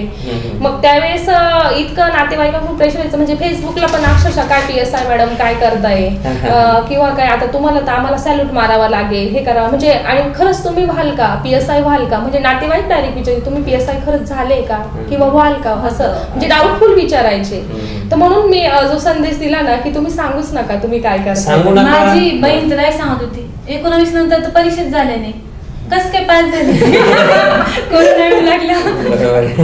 कस काय नाही. एक तर ते खोटं बोलत असेल मग अशा गमती होत राहतात त्याच्यात तो त्रास आपल्यालाच होतो. पण या गोष्टींमध्ये आपण स्वतःला त्रास करून न घेतलेलंच बरं. म्हणजे मला असं म्हणायचं की आपलं MPSC म्हणजे मंडप आहे, बाकी सगळी झालं ती असून नसून काही फरक नाही. सोडा मंडपाच्या सावलीत असा ना अभ्यास करा. म्हणजे बाकी खूप गोष्टी खूप गोष्टी. घडतील ते कॅज्युअली धरून सोडून दिलं आणि निगेटिव्ह वातावरण बाजूला आपण न ठेवणं हेच आपल्यासाठी. आणि ज्यावेळेस रिझल्ट येतो ना जे लोक म्हणतात ना तुमच्याकडून होईल का तेच लोक आपला स्टेटस ठेवतात. आपले सगळे कॉन्टॅक्ट पार मित्रमैत्री माझी तर 8वीच्या बेंचवर होती कुठे होती काय सगळे कॉन्टॅक्ट करतात. ज्यावेळेस आपला रिझल्ट येतो त्यावेळेस आपण पूर्ण सेलिब्रिटी होऊन जातो. बरोबर आहे. पण ह्या दरम्यान म्हणजे अभ्यास करत असताना आपण सेलिब्रिटी नसावं. म्हणजे ना भेटायचं ना कुठलं सेलिब्रिटी असून मी सामान्य झाली होती असं सांगायचंय मला. हा, म्हणजे तुम्ही तर वेगळाच तुम्ही प्रवास आहे. म्हणजे आपण मी आधीचीच माझे एवढे कॉन्टॅक्ट वगैरे होते पण मी एक स्टेज अशी आणून ठेवली होती की मला डायरेक्ट दिवसभरात एक पण फोन येत नव्हता. इतका आपण थोडं बाजूला बाजूला जाणं बाजूला. नातेवाईक लग्न वाढदिवस सगळे बंद करून टाकायचे. काय होतं की एखाद्या लग्नात वाढदिवस अरे भाऊ किती दिवस राहिले अगं किती दिवस आम्हाला भीतीच वाटायची तुम्ही कार्यक्रमात जायला. डिप्रेशन मध्ये जातो सर आपण. आमच्या शाळेत एक कार्यक्रम होता सर्व माझे विद्यार्थी आले होते. त्यावेळेस माझ्या वर्गातले म्हणजे माझ्या वर्गातले सिनियर ज्युनियर ते पण होते. तर सर्व सर जायचे स्टेजवर आणि सांगायचे मी ह्या जॉबला आहे, ह्या जॉबला आहे. तर सर्व जॉबला होते, फक्त मीच स्पर्धा परीक्षाचा अभ्यास करतो. इतकी लाज वाटायची म्हणजे एक तिथून पण अरे सरळ झाले मी कधी होणार, मग त्याच्यासाठी अजून जास्त अभ्यास. खरं तर म्हणजे पॉझिटिव्ह घेतला का अरे सगळ्यांचं झालं, सगळे जॉब करताय, मी अजून एवढं वेळ झालं अजून घरीच आहे म्हणजे अभ्यास करतोय. मग जास्त अभ्यास करायला लागलो, त्याचा एक परिणाम झाला चांगला. आणि पॉझिटिव्ह मेंटॅलिटी असणं खूप Positive. इम्पॉर्टंट. प्रत्येक कुठल्याही गोष्टीला आपण जर पॉझिटिव्ह घेतलं तर तो प्रॉब्लेम नाही राहणार. बरोबर. कारण विश्वास फक्त आपल्या घरचे ठेवतात आपल्यावर. मी 4 वर्षात एवढ्या याच्यात एकच लग्न अटेंड केलं. त्या लग्नात बी सांगितलं कधी होते, म्हटलं सगळ्यात पहिली पिढीच तुम्हाला देईल. हा आपला पॉझिटिव्ह असायला पाहिजे. आपला रिस्पॉन्स कधी आपण रागेत त्यांना उत्तर देऊ शकत. एमपीसी काय आहे त्यांना माहित नाही. बरोबर. आपण त्यांना राहून द्या होणार आहे. प्रत्येक जण तुम्हाला हे बोलेल म्हणजे लग्नात प्रत्येकाच्या प्रश्न उत्तर का द्यावे आपण सिद्ध करून द्यायचं नंतर. ते तुम्हाला महत्त्वाचं आहे. आपला रिझल्ट हे सर्वात मोठं काय म्हणता येईल गमक आहे. आणि समाज हे समाज ज्यावेळी आम्ही नव्हतो एमपीएससी मध्ये आम्ही पण त्या समाजासारखेच होतो. बरोबर. म्हणजे एमपीएससी ला येणाऱ्याने विचार करायचा हा समाज हा आपल्याकडे असा बघेल, आपण लक्ष द्यायचं नाही, आपण पोस्ट काढायची, ते समाजाला नाव ठेवून उपयोग नाही, आपण त्याला भाग आहे. हा एवढं होतं. आणि स्पर्धा परीक्षा करत असताना आपण खूपच वेगळे होऊन जातो. म्हणजे आपले विचार करण्याची क्षमता वेगळी होते आणि आपला एक वेगळा अँगल पण तयार होतो समाजाकडे बघण्याचा. तर तो एक महत्वपूर्ण या गोष्टीमध्ये ठरत असतो. आता या सगळ्यांमध्ये ज्यावेळेस आपण परीक्षा वगैरे देतो, प्रिलियम असेल, मेन्स असेल, तर आम्ही विद्यार्थ्यांना सांगत असतो की मित्रांनो असं करा. तर ते तुमच्या तोंड नाही केला त्यांना जास्त आवडेल, कारण तुमचं आता यश आले की आम्ही सांगत असतो तुम्ही स्पर्धा परीक्षा करताय, प्रिलिमिनरी एक्झामचा स्टडी करताय, तुम्ही एक 4-5 वर्षाच्या क्वेश्चन पेपरचं व्यवस्थित अनालिसिस करा, टॉपिकचं अनालिसिस करा. तर याचा कसा रोल असतो नक्की अभ्यासामध्ये काय सांगा? सर्वात अगोदर आहे ना आपण बेसिक पूर्ण केलं पाहिजे. 5वी ते 12वी पर्यंत पुस्तक आहे, एनसीईआरटी असो किंवा मग हे स्टेट बोर्ड असो, ती आपण कम्प्लीट केली पाहिजे. आणि आयोगाच्या जुन्या क्वेश्चन पेपर आणि आयोगाचे आतापर्यंत झालेल्या मुख्य परीक्षा, तो आप्पा हातनुरेचा ठोकळाच आलेला आहे. तर आपण तो अभ्यासणं पण गरजेचं आहे की आपल्याला एक थीम कळून जाते की एमपीएससीला नेमकी काय, म्हणजे एमपीएससीचे क्वेश्चन कसे असतात आणि ते कसे टॅकल केले पाहिजे आणि अभ्यास कसा केला पाहिजे. कारण अभ्यास कसा केला पाहिजे हे आपण क्वेश्चन वरूनच ठरवतो. बरोबर ना. म्हणजे बऱ्याच वेळेस मुलं सिलेबस पण बघत नाही, डायरेक्ट अभ्यासाला सुरुवात करतात. माझ्यासारखं झालं. पण टेस्ट सिरीज महत्वाची आपल्या क्लासमध्ये. म्हणजे मी तर 3 वर्ष आपल्या क्लासची टेस्ट सिरीज दिली. नंतर यायला पण ऑकवर्ड व्हायचं. मी म्हणाले जाऊ दे, पोस्ट निघाल्यानंतर सर म्हणतील नाही बरोबर येत होती, करत होती. फायदा होतो. कारण टेस्ट सिरीज महत्वाची आहे. तुम्ही 1 तासात मॅनेजमेंट कसं करणार, काय करणार, आपला कोणत्या विषयाचा किती अभ्यास झालाय. मग मी ते 5-6 सब्जेक्टचा अनालिसिस करायचे की 15 पैकी याला 7 येतात, याला 8 येतात. सलग एखाद्या विषयाला कमी यायचे, माझ्या लक्षात यायचं की ह्याच्यावर अजून काम करणं गरजेचं आहे. आणि आता स्टाफ किती पण असो, प्रत्येक आपल्याला पर्सनली नाही करू शकत, आपल्याला स्वतःला पण काम करायला लागतं. म्हणजे टेस्ट सिरीजचा असा उपयोग करून घेतला पाहिजे. 50 मिनिटांमध्ये 85 क्वेश्चन सोडून पुन्हा सीसॅटला थोडा वेळ, हे इथं टेस्ट सिरीज देऊन डेव्हलप झालं आमचं. म्हणजे आम्ही प्रयोग करून बघायचो. आधी सीसॅट सोडून पाहिलं सुरुवातीला 10 मिनिटं, दुसऱ्या टेस्ट सिरीज शेवटी सोडून पाहिलं. म्हणजे ते जे आहे प्रयोग स्वतः करा तुम्ही, मुलांनी केले पाहिजे असं. म्हणजे जे आपण म्हणतो ना की एमपीएससी मध्ये जर 100 प्रश्न जर कंबाईनला विचारले असतील किंवा मग राज्यसेवेचे GS1 पेपरला 100 असतील, तर एक आपण आतापर्यंत रेशो जर पाहिजे तर 60 ते 65 बरोबर येतात. म्हणजे वरचे 40 जे आहेत ते पण काही अवघड असतात, काही सोडण्यासारखे असतात, निगेटिव्ह मध्ये जायचं नसतं. पण ते तिथे जाऊन मॅनेज करण्यात अर्थ नाही. तुम्ही इथेच ते शिकलं पाहिजे. तिथे फक्त बघा गोळा. आणि आयोगाचा पॅटर्न प्रयोग करून काय उपयोग आहे तुम्हाला? मग आपला प्रयोग काहीच कामाचा नाही. सर मग आयोग पण मिनिट तसंच लावतं ना. आयोग पण म्हणजे 60% पुढे कधी मिनिटच आपलं जात नाही. जरी ते अवघड क्वेश्चन वगैरे असतात तर ते सगळ्याच महाराष्ट्राच्या मुलांसाठी अवघड असतात. पण आपल्याला जे आता क्लासचा फायदा विशेष आम्हाला करून झालेला आहे, टेस्ट सिरीजचा झालेला आहे. टेस्ट मध्ये आपण कुठे कमी पडतो हे कळायचं. मी तर कधीच टेस्ट मध्ये पहिले 1 ते 10 मध्ये नाही आली, पण माझ्या कॅटेगरीत मी महाराष्ट्रामध्ये 5वी आली. म्हणजे याचा पॉझिटिव्ह अर्थ आपण एवढं घ्यायचं की हा ठीक आहे, आपल्याला येत नाही म्हणजे त्याची लाज नाही वाटून देता आपण त्याच्यावर काम केलं पाहिजे. अनालिसिस महत्वाचं आहे. जास्तीत जास्त क्वेश्चन पेपर सोडवणं आणि त्याचं अनालिसिस करणं. कोणते सब्जेक्ट येत आहे, कोणतं टॉपिक आपल्याला येत नाही, कोणतं येत आहे, त्याच्यानुसार अभ्यास करायचा की आपल्याला हे येत नाही, हे केलं पाहिजे. आणि मुलं काय करतात, अनालिसिस करतात, ती प्रश्नपत्रिका ठेवून देतात. आपण 100% त्याच्यात लक्षात नाही राहणार आहे. तुम्हाला जे 4 ऑप्शन दिले ना त्यांचं बी काहीतरी उत्तर आहे. ते 4 ऑप्शन हे पण फार महत्त्वाचं. दुसऱ्या म्हणजे पुढच्या जेव्हा महिना लागतो ती परत प्रश्नपत्रिका काढायची आणि ते परत रिव्हिजन करून घ्यायचे. एक वाक्यात एक शब्द बदललेला असतो आयोगाने. आयोगाची थिंकिंग समजली का आपण आयोग काय विचारू शकतो याचा अंदाज विचार येतो. करू. म्हणजे बऱ्याच वेळा असं झालं की जेव्हा तुमचा अभ्यास होतो लक्षात येतं की हा प्रश्न येईल असं वाटलं होतं ते येतात. म्हणजे काय का आपला अभ्यास एकदम व्यवस्थित चालू आहे. पण मग आता तर एमपीएससी मध्ये आता तुम्ही तर तुमचा असा विचार असेल ना की अजून थांबायचं नाही, एमपीएससी पण द्यायची. आता सिलेबस पण चेंज झालेला आहे, तर मग तुम्ही कसं मॅनेज करणार? आता आम्ही क्लासच्या कॉन्टॅक्ट मध्ये राहू, आम्हाला तसं काय पण मग ते ठीक आहे, क्लासचा विषय आपण बाजूला ठेवूया, पण तुमचं ट्रेनिंग पण असणार आहे. तर ट्रेनिंग झाल्यानंतर तुमचा स्टडी पण असणार आहे. ते सगळं तुम्हाला मॅनेज म्हणजे काहीतरी ठरवलं असेल तुम्ही? सर क्लास खूप चांगला, म्हणजे आम्ही सगळ्यांनी जो क्लास लावला होता युनिव्हर्सल फाउंडेशनला, तर आम्ही 1-1.5 वर्ष क्लासमध्ये खूप चांगला स्टडी केलाय आणि सरांनीच असे विषय क्लिअर करून दिले. म्हणजे राज्यघटना जर बोलली तर आजही विचार राज्यघटनेवर एक्सप्लेन करण्यासाठी, तर असे ठराविक जे टॉपिक आहे किंवा माझे जे ठराविक विषय आहेत ती कमांड मला युनिव्हर्सल फाउंडेशनच्या माध्यमातून खूप चांगली मिळवता आलेली. आणि आता असं नाही की मग आता ट्रेनिंग झालंय आणि पुन्हा पहिल्यापासून तर आपल्याला सुरुवात करायचीच नाहीये, कारण ऑलरेडी आपण अधिकारी झालोय. तर आपल्याला फक्त काय की 4-5 तास मिळाले तर आपल्या रिव्हिजनसाठी ऑलरेडी बेसिक आपलं कम्प्लीट आहे. म्हणजे आपल्याला सगळं काही ज्या काय म्हणते कन्सेप्ट क्लिअर आहे आपल्या सर्व काही त्या युनिव्हर्सल फाउंडेशनच्या माध्यमातून खूप चांगल्या पण झालेल्या आहे. तर मला असं वाटतं 4-5 तास मिळाल्यानंतर आपलं जे क्लास 1 होण्याचं जे स्वप्न आहे ते पूर्णत्वात येईल असं मला वाटतं. थोडं म्हणजे लिखाणाची प्रॅक्टिस करावी लागेल, थोडा अप्रोच बदलावा लागेल वाचण्यातून, की आता आपल्याला पूर्ण आपल्यालाच आठवून लिहायचंय. 4 पर्याय तिथं काहीच राहणार नाही. आता पहिले काय व्हायचं, तिथं बघून येईल बरं लक्षात, आता नाही ना, आपल्याला लिहायचंय. ऑब्विसली थोडं आपल्याला लक्षात फोकस बदलावा लागेल. ट्रेनिंग दरम्यान युनिव्हर्सल फाउंडेशनची आम्हाला खूप चांगली आपल्या ऑनलाईन मार्गदर्शन ते तर कायम तुम्हाला असणारच आहे. आणि सर प्री पास झाल्यावर मुख्य परीक्षेला खूप जोर येईल आमच्यामध्ये. एकच टप्पा आहे की आम्ही क्लास. आणि मी तर ही अपेक्षा करेल की आता PSI या पदावरती तुम्ही आहात, पुढच्या वेळेस असाच नवीन व्हिडिओ आपण आपल्या विद्यार्थ्यांसाठी बनवू आणि तुम्ही सगळे DYSP झालेले असाल आणि त्या ड्रीम साठी पण तुम्हाला खूप खूप शुभेच्छा. आणि खूपच तुम्ही सगळ्या कॉन्सेप्ट इथे विद्यार्थ्यांचे क्लिअर केल्या आणि खूप चांगली चर्चा आज आपली या ठिकाणी झाली. गप्पा खूप सुंदररित्या झालेल्या. पण आता जाता जाता शेवटचा प्रश्न सगळ्या महाराष्ट्रातल्या विद्यार्थ्यांसाठी, की पुढच्या येणाऱ्या ज्या परीक्षा आहे, आता पुढे राज्यसेवा येते, कंबाईन येते, तर प्रत्येकाने मला असं वाटतं की त्यांचा एक एक्सपिरियन्स त्या विद्यार्थ्यांना सांगावं की जे त्यांना कामात येईल, की जे आता त्या परीक्षेसाठी जे आहे ते यूज करू शकतात. काय सांगाल तुम्ही?